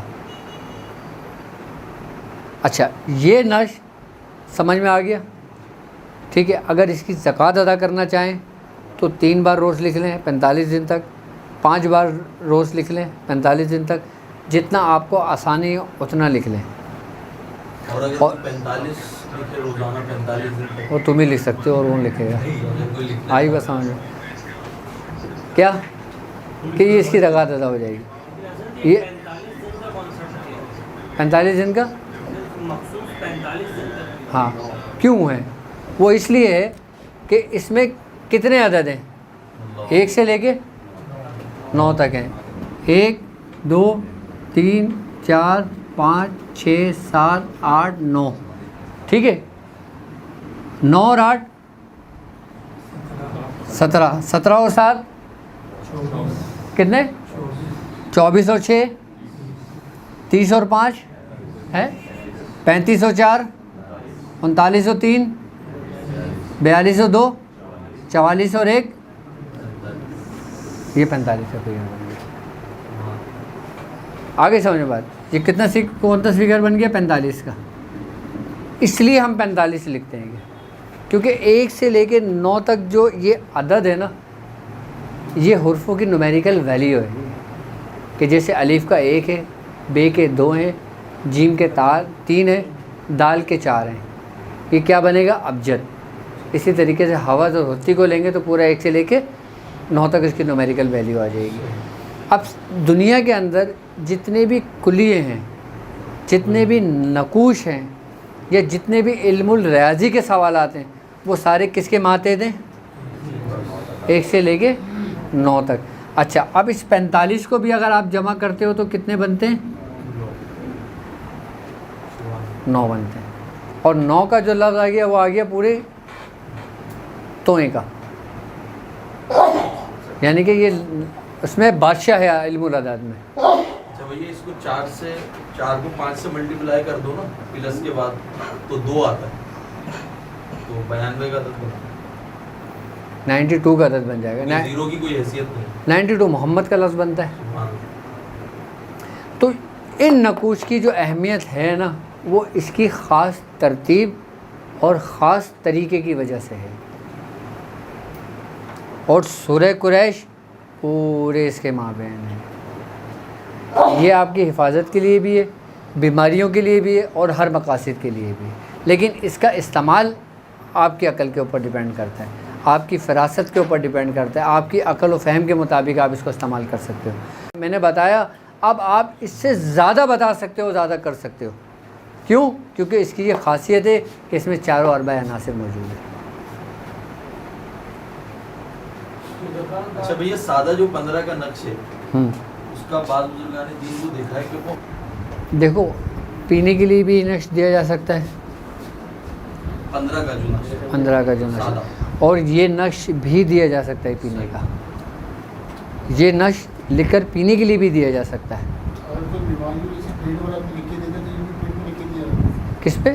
پیٹ وغیرہ میں لکھ کے دیا جاتا ہے. سورہ قریش لکھ کے دیا جاتا ہے. ہاں, کس میں؟ پلیٹ میں لکھ کے. ہاں, چینی کی جو پلیٹ ہوتی ہے نا, میں نے بہت لکھ کے دیے مریضوں کو. یہ جو نقش تھا ہاں, یہ نقش لکھ کے دیا جا سکتا ہے. اس کا طریقہ کار یہ ہوگا کہ چینی کی 7 پلیٹیں لے لیں, ایک پلیٹ کے اوپر اسی ترتیب سے یہ نقش لکھ دیں. آپ زعفران کے پانی سے لکھیں, زعفران کے پانی سے لکھیں اور اس کے اوپر دم کر دیں. ایک مریض کے لیے 7 پلیٹیں کافی ہیں. اچھا, یہ جسم کے اندر ہر قسم کی بیماریوں کے لیے ہے.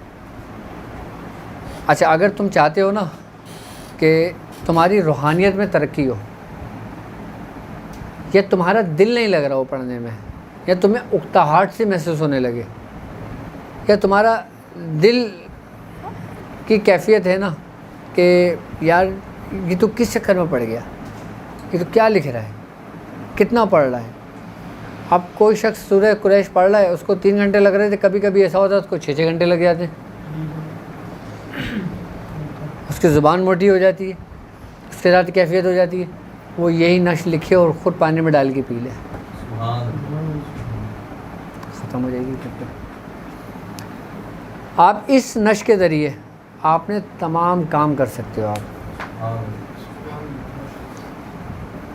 آپ اپنی عقل و فہم کے حساب سے آپ اس سے جو چاہے کام لے سکتے ہو, آپ جو چاہے کام لے سکتے ہو. اس کو بنانے سے پہلے نیت لازمی ہے جس کام کی. جی جی, آپ جس کام کی نیت کریں گے انشاءاللہ تعالیٰ وہ ہوگا. یہ سمتوں کا تو نہیں ہے کہ مشرق نہیں نہیں, آپ اس کو کسی بھی سم اپنا رخ کر کے لکھ سکتے ہو, اس میں کوئی پابندی نہیں ہے, کوئی قید نہیں اس ہے. نقش کے بارے میں آپ نے پہلے بتایا تھا, تو آپ نے بتایا تھا کہ اگر اس کے خاص ویوز و برکات حاصل کرنے ہوں مدینہ منورہ کی طرف رخ کر دیا. آپ کسی بھی رخ کر لو, وہ تو ہر جگہ موجود ہے.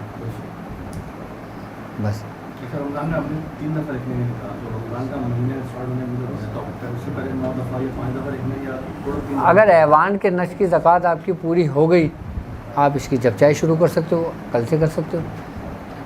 اچھا, اس میں ایک خاص بات ہے. کیا؟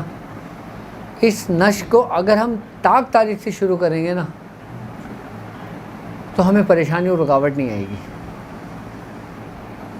آسانی کے ساتھ ہمارا یہ پورا چلہ کمپلیٹ ہو جائے گا۔ اگر ہم اس کو جفت تاریخ میں شروع کریں گے نا تو ہمارے پاس رکاوٹیں اور پریشانیاں آنی شروع ہو جاتی ہیں، مطلب کر پھر بھی لیتے ہیں لیکن ایک آزمائش آ جاتی ہے، بس یہ کہہ لیں۔ پرانے پہلے کے نقش تھے، جیسے اللہ کی نقش کی زکات ہو گئی، سب جنات پر رکھنے کی، اس کے بعد یہ کر سکتے زکات ادا کر سکتے ہیں یا ویسے بھی اس کی زکات ادا؟ یہ ویسے بھی آپ کر سکتے ہو۔ اگر ایک شخص ہے، اس نے نہ تو سورہ قریش پڑھی ہے، نہ اس نے کوئی نقش لکھا ہے، اس نے پہلی دفعہ یہ ویڈیو دیکھی ہے، اب وہ اپنی والدہ کے لیے، اپنے والد کے لیے، اپنے بھائیوں کے لیے، کچھ بھی کسی کے لیے لکھنا چاہتا ہے تو میری طرف سے اس کو اجازت ہے، وہ لکھ کے اس کو استعمال کر دیں، اس کو فائدہ ہوگا۔ سلسلے کی برکتیں یہ ہوتی ہیں،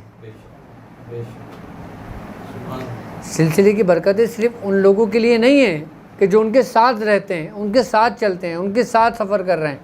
سلسلے کی برکتیں تو ہر ان آن کے لیے ہے جو اس میں شامل ہیں یا شامل نہیں ہیں، کیونکہ سلسلہ یہ چیزیں نہیں دیکھتا۔ اگر کوئی ہندو لکھتا ہے، ہندو لکھے، اس کو فائدہ ہوگا۔ اگر کوئی کسی غیر مذہب کا لکھتا ہے اس عقیدے اس نیت سے تو وہ لکھے، اس کو فائدہ ہوگا۔ سب کا رب سلسلہ آپ کو تعلیم دیتا ہے نا تو وہ دیتا ہے حسن اخلاق کی۔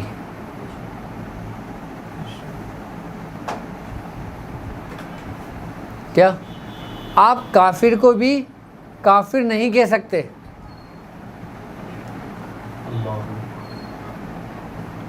کیا آپ کافر کو بھی کافر نہیں کہہ سکتے؟ پتہ نہیں کب ایمان لیا ہے وہ، اور ایسا ایمان لیا ہے تم سے بہت لاکھ درجے اس کا اللہ تعالیٰ درجہ بلند کر دے۔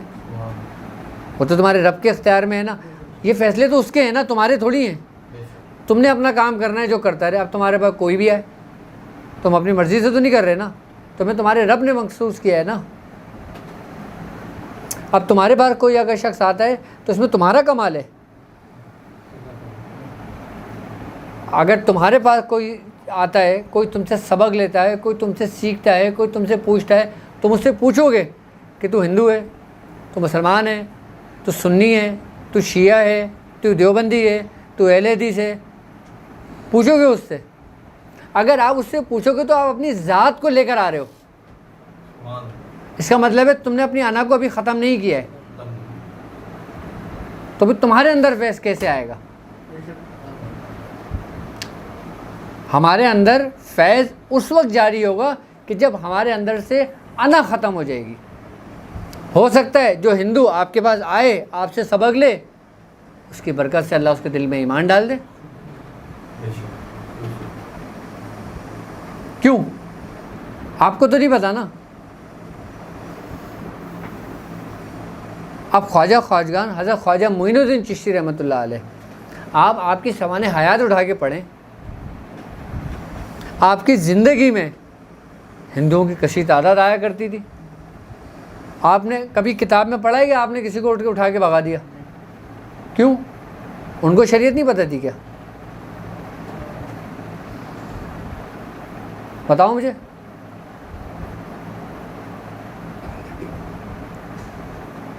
ان کو نہیں پتہ تھی کیا؟ بھائی جب ان کی محفل میں وہ آیا کرتے تھے تو وہ اپنی مرضی سے نہیں آتے تھے۔ تمہارے سے اگر کسی کو کوئی کام پڑتا ہے نا تو تم یہ کیا سمجھتے ہو کہ میری وجہ سے اس کو کام پڑا ہے؟ میرے پاس اگر کوئی مریض آتا ہے، کوئی پیشنٹ آتا ہے، کوئی ضرورت مند آتا ہے، تو میں یہ سمجھوں کہ وہ میری وجہ سے آیا ہے، یا میرے علم کی وجہ سے آیا ہے، یا میری نالج کی وجہ سے آیا ہے، یا میری روحانیت کی وجہ سے آیا ہے۔ واجد جیسے ہزاروں بیٹھے ہوئے اس دنیا میں، اس میں میرا ہونے نہ ہونے کا کوئی کمال نہیں ہے۔ آج میں ہوں اس سیٹ پہ، کل یہ ہوں گے، یہ ہوں گے، پھر یہ ہوں گے، پھر آپ ہوگے، پھر یہ ہوگا۔ اور اگر میں نے یہ سمجھ لیا کہ نہیں میں ہی ہوں، میرے بعد کوئی نہیں ہوگا، تو یہ سمجھ لینا کہ میرے اندر گمراہی کا بیج آ گیا ہے. میری کوئی حیثیت نہیں ہے, سلسلہ کسی کا محتاج نہیں ہے. آئی بات سمجھ میں؟ وہ نہیں چنتا تو وہ پاک بازوں کو نہیں چنتا, اور جب چنتا ہے تو کسی شرابی کو چن کے اس کو نواز دیتا ہے, کسی چور کو نواز دیتا ہے. بس. تو اس میں تمہارا اور میرا کوئی کمال نہیں ہے. اگر میرے پاس کوئی شخص آتا ہے تو وہ میری مرضی سے نہیں آ رہا ہے, وہ خود آیا اپنے رب کی مرضی سے. اگر ہم نے کوئی سلسلہ شروع کیا ہے تو ہم نے اپنی مرضی سے شروع نہیں کیا ہے. اگر لوگ ہمارے پیچھے چل رہے ہیں تو اس میں ہمارا کوئی کمال نہیں ہے. آج میں ہوں, کل کو میں نہیں ہوں گا, تو کیا یہ سب لوگ بکھر جائیں گے؟ نہیں, کوئی دوسرا ہوگا واجد کی جگہ. اور جب وہ نہیں ہوگا تو کیا بکھر جائیں گے؟ نہیں, پھر کوئی تیسرا ہوگا. یہ سلسلہ چلتا رہے گا. کوئی سلسلہ کوئی ابھی سے تھوڑی چل رہا ہے. آپ اور میں, ہم تو کٹ پتلیاں ہیں. کس کی؟ اپنے بزرگوں کی. ہماری ساری ڈوریاں انہی کے ہاتھ میں ہیں. وہ جتنی چاہتے ہیں ہمیں ڈھیل دیتے ہیں, ہم بولنا شروع کر دیتے ہیں, اور وہ ہم نہیں بول رہے ہوتے, وہ وہی بول رہے ہوتے ہیں جن کے ہاتھوں میں ڈوریاں ہوتی ہیں. ورنہ ہم کو تیاری کر کے تھوڑی بیٹھتے ہیں, ہم نے کوئی کتابیں تھوڑی پڑھی ہیں, ہم نے تو اپنے بزرگوں کی صحبتیں لی ہیں, ہم نے تو اپنے بزرگوں کے اوپر اپنا وقت صرف کیا ہے. ہم نے بزرگوں کی اپنی چپلیں سیدھی کری ہیں. اب وہ جاتے ہیں, وہ رسی تھوڑا سا کھینچ لیتے ہیں, ہماری زبان بند ہو جاتی ہے. ہماری کوئی حیثیت نہیں ہے, ہماری ذات کی کوئی حیثیت نہیں ہے. وہ جس سے جو چاہتے ہیں کام لے لیتے ہیں,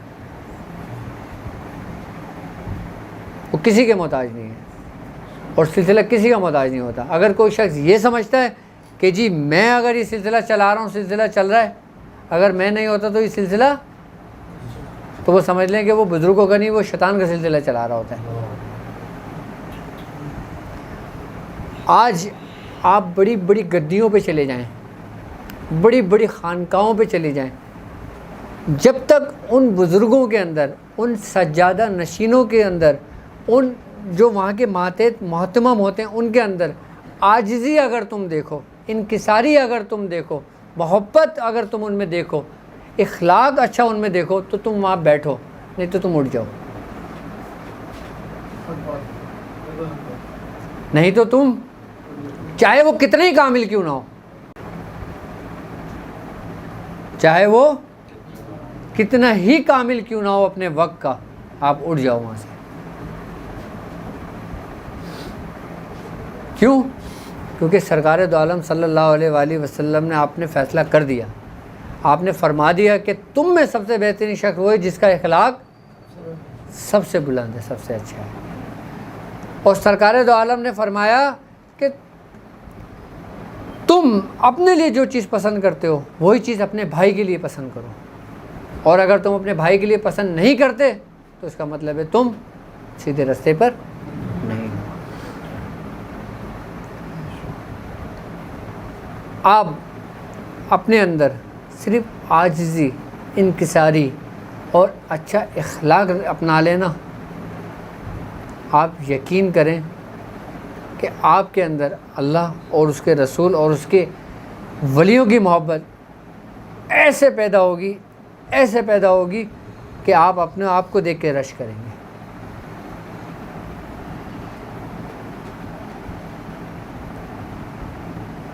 کیوں؟ آپ کیا سمجھتے ہو کہ اگر آپ عبادت کر رہے ہو تو آپ کے اندر عاجزی پیدا ہوگی؟ عاجزی عبادت سے پیدا نہیں ہوتی, انکساری عبادت سے پیدا نہیں ہوتی, خوش اخلاقی عبادت سے پیدا نہیں ہوتی.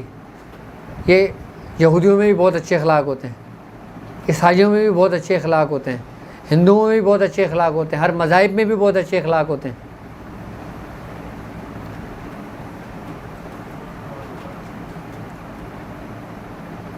آئی بات سمجھ میں؟ یہ چیز اس وقت آپ کے اندر پیدا ہوتی ہے کہ جب آپ اپنے بزرگوں سے مخلص ہوتے ہیں, اپنے آپ سے مخلص ہوتے ہیں. آپ جس سے مخلص ہوتے ہو نا اس کی محبت آپ کے دل میں ڈال دی جاتی ہے، اور اس کی محبت آپ کے دل میں ڈال دی گئی تو آپ کے اندر عاجزی بھی پیدا ہو گئی۔ اچھا ایک بات یاد رکھنا، عاجزی انکساری اور اچھا اخلاق میں کیوں کہتا ہوں کہ اس شخص میں اگر دیکھو تو اپناؤ ورنہ اٹھ جاؤ۔ کیوں؟ کیونکہ ایک بات یاد رکھنا کہ جو شجر ہوتا ہے نا، جو ثمردار شجر ہوتا ہے کہ جس میں پھل ہوتا ہے، وہ ہمیشہ جھکا ہوا ہوتا ہے۔ اچھا خود وہ دھوپ میں کھڑا ہوا ہوگا لیکن وہ دوسروں کو سایہ دیتا ہے۔ درخت لگانے والا خود پھل نہیں کھاتا، اس کی آنے والی نسلیں پھل کھاتی ہیں۔ ہمارے بزرگوں نے بیج بویا، آئی بات سمجھ میں، ہم نے پانی ڈالا، آئی بات سمجھ میں، اب ایک درخت بن گیا، اس کا فائدہ کس کو ہوگا؟ جو سن رہا ہے، جو دیکھ رہا ہے، جو بول رہا ہے، جو کر رہا ہے، جو چل رہا ہے۔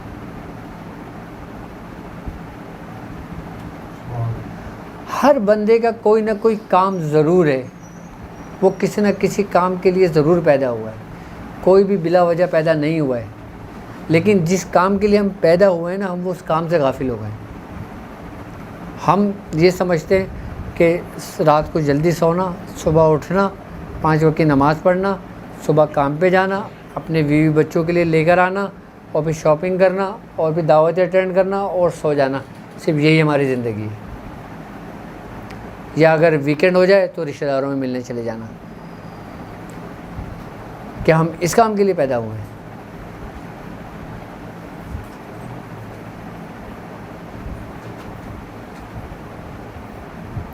جب آپ تھوڑا سا غور و فکر کر لو گے نا، آپ کو پتہ لگ جائے گا۔ آپ اگر آفس ورک بھی کرتے ہو نا، اور اگر آپ ویٹ کر رہے ہوتے ہو تو آپ کو اس کا بھی فائدہ ہو رہا ہوتا ہے۔ آپ کمپیوٹر پہ اگر کام کر رہے ہو، اب لوگ سمجھتے ہیں کہ یار اگر میں اس راستے پہ چلوں گا نا تو میں کر نہیں پاؤں گا، میری یار بہت ٹف ڈیوٹی ہے، 12 گھنٹے کی میری ڈیوٹی ہے، اب میں ڈیوٹی کروں یا رات کو پڑھائیاں کروں؟ میں نہیں چل سکتا۔ آپ مجھے سب سے آسان طریقہ کار بتا دیں جو میں کر لوں تاکہ میں اس لشکر میں شامل ہو جاؤں۔ بھائی آپ سے کون کہتا ہے کہ آپ رات بھر پڑھائیاں کریں؟ آپ سے 5 وقت نماز کا اہتمام کریں، ہر نماز کے بعد 7 بار سورہ قریش پڑھ لیں، آپ اس لشکر میں شامل ہیں۔ اور جب آپ اپنا کمپیوٹر پہ کام کر رہے ہوتے ہیں، آفس کا کام کر رہے ہوتے ہیں، کچھ بھی کام کر رہے ہوتے ہیں، جب یاد آ جاتا ہے آپ اس وقت پڑھنا شروع کر دیں۔ بھول جائیں کوئی بات نہیں، جب یاد آئے پھر پڑھنا شروع کر دیں۔ آپ دیکھیں آپ کے اندر کیسا کمال پیدا ہوتا ہے۔ عاجزی انکساری اس شخص میں ہوگی کہ جس شخص میں کچھ ہوگا۔ خالی برتن کتنا بچتا ہے، اور بھرا ہوا برتن کبھی بھی نہیں بچتا۔ اور جو سوکھا درخت ہوتا ہے وہ کتنا اکڑ کے کھڑا ہوتا ہے، اور جو ثمردار ہوتا ہے وہ جھکا ہوا ہوتا ہے۔ ساری مثالیں ہمارے سامنے اپنی موجود ہیں، لیکن ہم اس سے غافل ہیں۔ ہو گیا بھائی سورہ قریش کا 1900 مرتبہ والی کا سب کا ہو گیا؟ اور کچھ پوچھنا ہے تم لوگوں نے 15 کے نشے کے متعلق کام کرنے کے، یا کوئی؟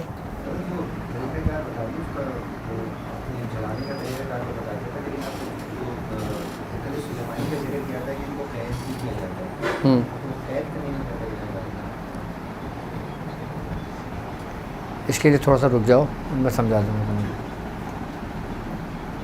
آئی بات سمجھ میں، کیونکہ یہ کام تم اس وقت صحیح کرو گے جب تم پریکٹیکل میں آؤ گے۔ آئی بات سمجھ میں، کیونکہ ابھی تمہارے ایسے سمجھ میں نہیں آئے گا، کیونکہ ہیکل سلیمانی کے اندر، ان جیلوں کے اندر قید کرنا اتنا آسان نہیں ہے۔ ہاں، پہلے اپنے آپ کو قید کر لو، جب خود قید ہو جاؤ گے نا پھر ہر چیز آزاد ہو جائے گی، اور جب تک خود قید نہیں ہوگے تو کچھ بھی تمہارے اندر سے آزاد نہیں ہوگا۔ کیونکہ اب جب ہم قید ہو جاتے ہیں نا وہاں پر ٹائم ہی ٹائم ہے، اور آزاد ہیں تو کوئی ٹائم نہیں ہے، کوئی وقت نہیں ہے، مصروف ہے. تو اس آزادی سے قیدی بہتر ہے. اب میں پکڑ پکڑ کے تم لوگوں کو قید کرنا شروع کر دوں، تمہارے گھر والے سارے یہی کھڑے ہوں گے کہ کس کام میں لگا دیا سب کو. اچھا ایک بات ہے کہ بزرگان دین فرماتے ہیں کہ مرد وہ ہے، کیا؟ مرد وہ ہے جو اپنے گھر کو بھی لے کے چلتا ہے اور اپنے روحانیت اور اپنے سلسلے کو بھی لے کے چلتا ہے. مرد وہ نہیں ہے جو اپنے گھر بار کو چھوڑ کر اسلام آباد چلے جائے، وہاں جنگلوں میں چلا جائے.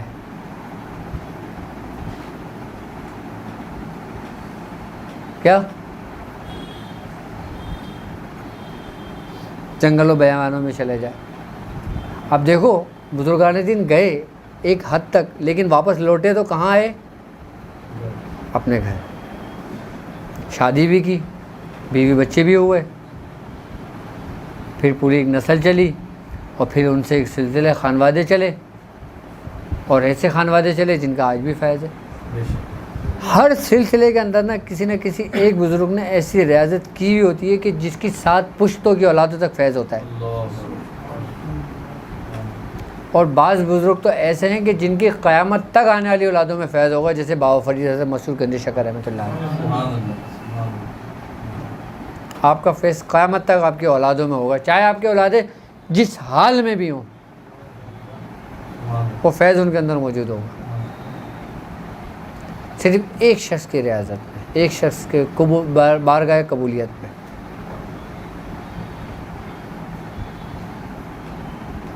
اب آج دیکھ لیں کن کن کے نام ہیں. بابا فرید ایسے ہیں تو ان کے مرشد کیسے ہوں گے؟ ان کے مرشد کیسے ہوں گے؟ زہد الانبیاء کہا جاتا ہے آپ کو. کہ آپ نے ایسی ریاضتیں کریں جیسے نبیوں نے کی ہیں. حضرت بابا فرید مسعود گنج شکر رحمۃ اللہ علیہ.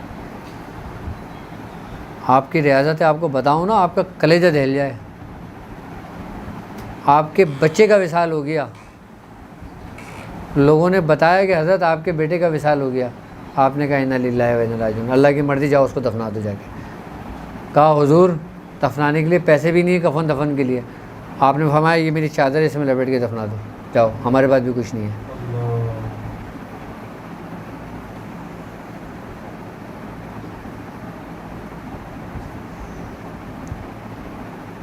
صرف کس میں؟ حضرت بابا فرید مسعود گنج شکر رحمۃ اللہ علیہ.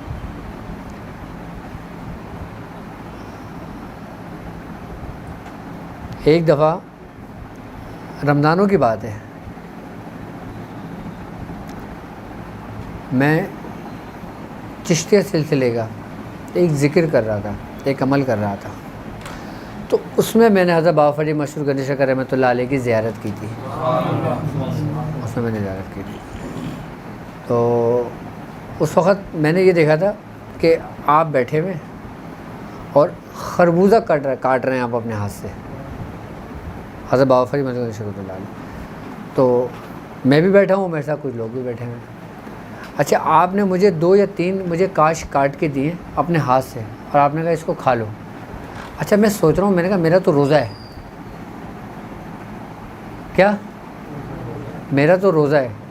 اچھا آپ کو میں نے دیکھا کہ آپ جیسے میری خشخشی داڑھی ہے نا، ایسی آپ کی داڑھی مبارک ہے، اور آپ نارمل ہیں، اور آپ جالی والی ٹوپی ہوتی ہے نا، جیسے تم پہنے ہو جالی والی ٹوپی، ایسی ٹوپی پہنے ہوئے آپ. آپ نے مجھے 3 کاشے دیے ہیں، کہا یہ کھا لو. یہ تو میں اب ان سے میں کہہ نہیں رہا، میں دل میں گمان کر رہا ہوں کہ میرا تو روزہ ہے، میں کھاؤں یا نہیں کھاؤں. میں نے کہا رکھ لیا ہم نے. تو آپ نے کہا کھا لو. میں نے کہا حضور میں اس سے روزہ افطار کروں گا. آپ نے فرمایا اچھا تم روزے رکھتے ہو؟ میں اس وقت روزے، میرے پورے سال کے روزے چل رہے تھے، یہ اس وقت کی بات ہے. تو میں نے کہا جی حضور میں روزہ. کہہ رہے کھا لو. پھر میں نے وہ کھا لیا. اب جب میرا تسلسل ٹوٹا نا، تو میرے منہ میں خربوزہ تھا. خربوزے کے وہ تھے، اسمیل تھی، اس کی خوشبو تھی، اس کے ذرات تھے اس کے. وہ رات کا ٹائم تھا، جبکہ اس وقت میں روزے سے نہیں تھا، روزہ میں دن میں رکھتا تھا، لیکن اس مشاہدے کی حالت میں نے یہ دیکھا تھا. تو یہ آپ کا کرم ہوا تھا. حضرت بابا فرید مسعود گنج شکر رحمۃ اللہ علیہ نے 3 کاشی انہوں نے مجھے دی تھی خربوزے کی، اور آپ خربوزہ بہت شوق سے کھاتے تھے اپنی زندگی میں بھی.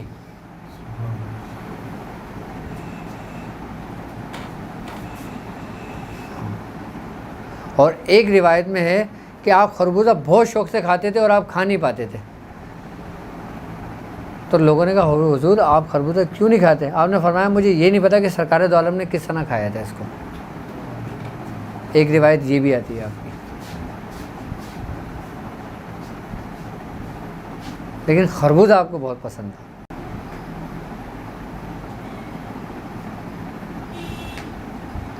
آپ کی ریاضت ہے. نماز معکوس آپ سے منسوب ہے. اب نماز معکوس اگر کسی کو بتا دو تو سب سے پہلے فتوے لگے.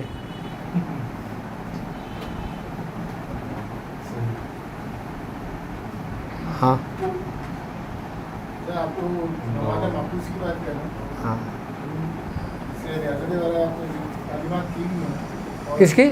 آپ جو ریاضت والا ہم کرتے ہیں، ہاں اور آپ نے جو پرہیز بتائی ہوئی ہے اس پہ بھی فتوے لگتے ہیں. ہاں جو اللہ نے یہ دیتے ہیں جس کی حلال کی ہے تو وہ کیوں کرتے ہو؟ اس سے پوچھے تو تجھے بخار چڑھتا ہے تو روٹی کیوں چھوڑتا ہے؟ ایسے ایسے سوالات کے دماغ میں جاتے ہیں. میں وہی کہہ رہا ہوں نا. اس سے یہ پوچھو کہ جو چیزیں اللہ نے ہم پہ حلال کی ہیں ہم ترک کرانے والے کون ہوتے ہیں؟ یہی سوال ہے نا. اب اس سے یہ پوچھو جب تو بیمار پڑتا ہے، جب تجھے بخار چڑھتا ہے تو روٹی کیوں چھوڑتا ہے؟ اس لیے کہ اس بیماری سے بچنے کے لیے، کہ جب اس بیماری سے صحت یاب ہو جاتا ہے تو پھر روٹی بھی کھاتا ہے، ساری زندگی کھاتا ہے. اس پرہیز کی اہمیت اور حیثیت بھی یہی ہے کہ آپ کے اندر بیماری ہے. اب جب آپ بیماری سے ٹھیک ہو جاؤ گے آپ سب کچھ کھاؤ. ہم نہیں کھاتے کیا؟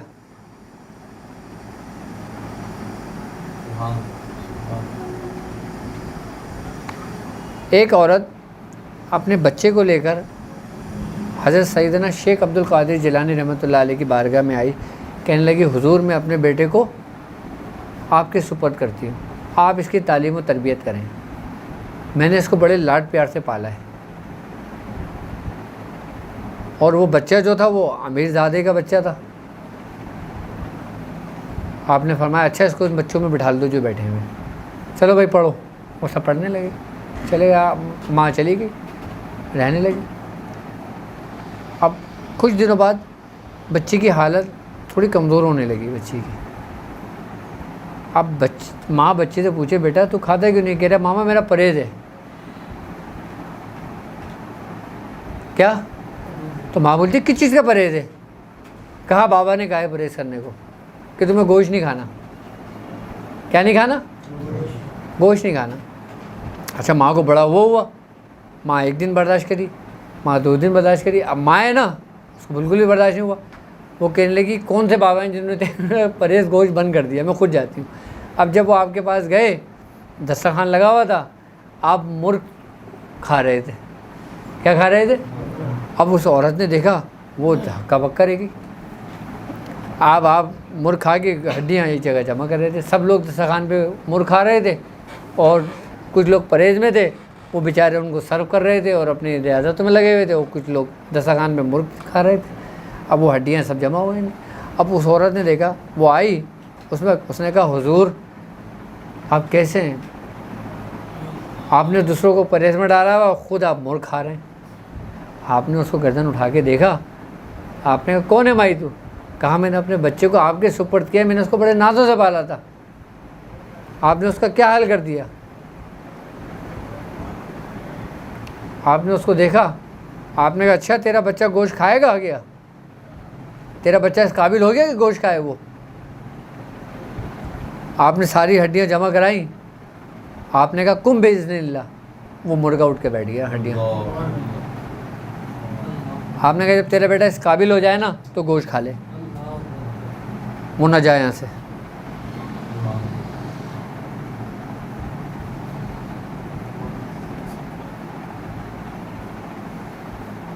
تو یہ تربیت کا، تعلیم و تربیت کا حصہ تو ہمارے بزرگوں سے چلا آ رہا ہے.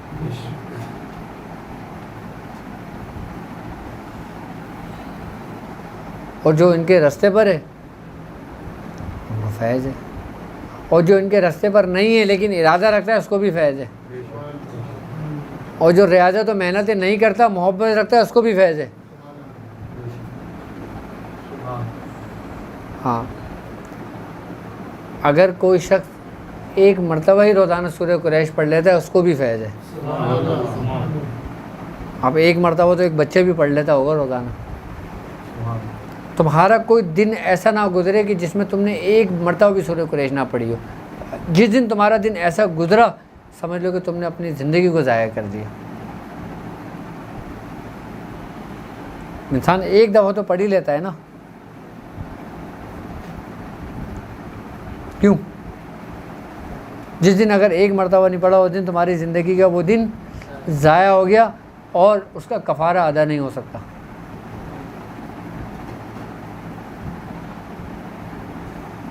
اب ایک شخص تھا، مجھ سے کہنے لگا حضور، ہمارے بہت قریبی ساتھی تھے، تو مجھ سے کہنے لگا حضور مجھے بھی سورہ قریش کی اجازت دیں۔ میں کہا بھائی سورہ قریش کی اجازت ہے، پڑھو۔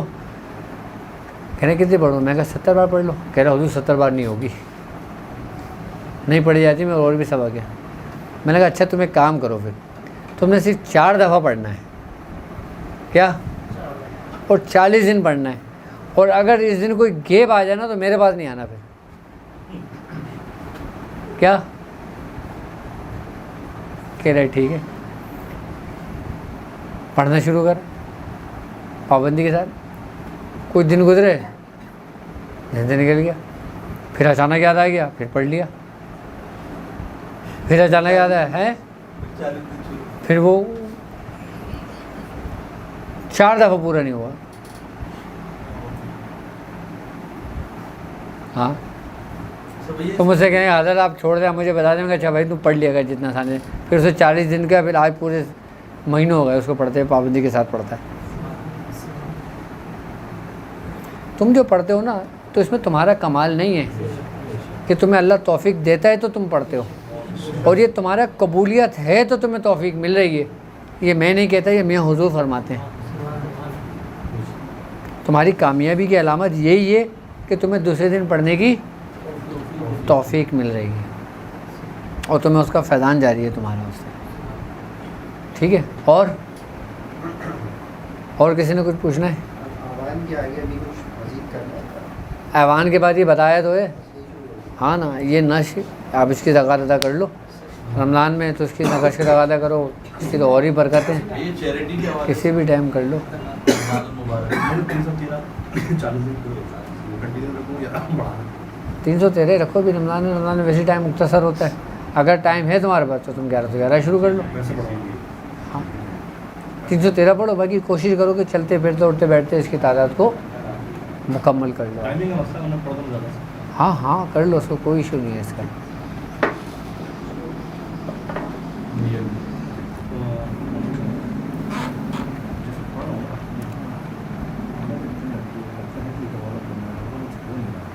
ہو جائے گا۔ صلی اللہ تعالی علی خیر خلق محمد وعلی آلہ وصحبہ اجمعین برحمتک یا ارحم۔ سبحان اللہ بار غم یار تو ہی، سبحان اللہ بار کشائے شکار تو ہی، سبحان اللہ بحرمت کن فیکن، سبحان اللہ مراد من حاصل کن، اے خالق ہر بلندی و پستی، شی چیز تابہ کن ز ہستی، علم و عمل فراغ دستی، ایمان و اما تندرستی، یا الہ العالمین یا الہ العالمین یا الہ العالمین یا الہ العالمین، ان چند لوگوں کو ان چند لوگوں میں شامل فرما جن سے تو راضی ہوا۔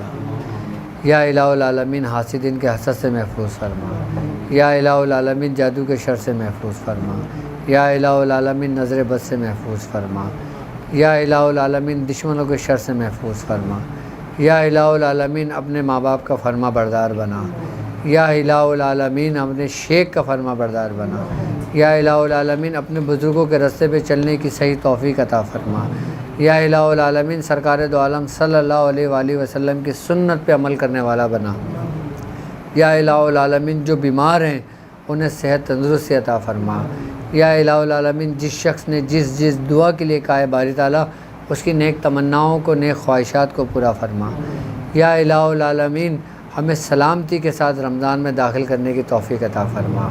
یا الہ العالمین ہمیں رمضان کی برکت عطا فرما۔ یا الہ العالمین رمضان کی رحمت عطا فرما۔ یا الہ العالمین ہمیں رمضان کو اس طرح گزارنے کی توفیق عطا فرما جس طریقے کا تو نے حکم فرمایا ہے۔ یا الہ العالمین ہمیں رمضان میں لوگوں کی خدمت کرنے کی توفیق عطا فرما۔ یا الہ العالمین ہمیں رمضان میں زیادہ سے زیادہ نیکیاں کرنے کی توفیق عطا فرما۔ سبحان ربک رب العزت عما یصفون والسلام علی المرسلین والحمد للہ رب العالمین۔ برک لا الہ الا اللہ، لا الہ الا اللہ، لا الہ الا اللہ، محمد رسول اللہ صلی اللہ علیہ وسلم۔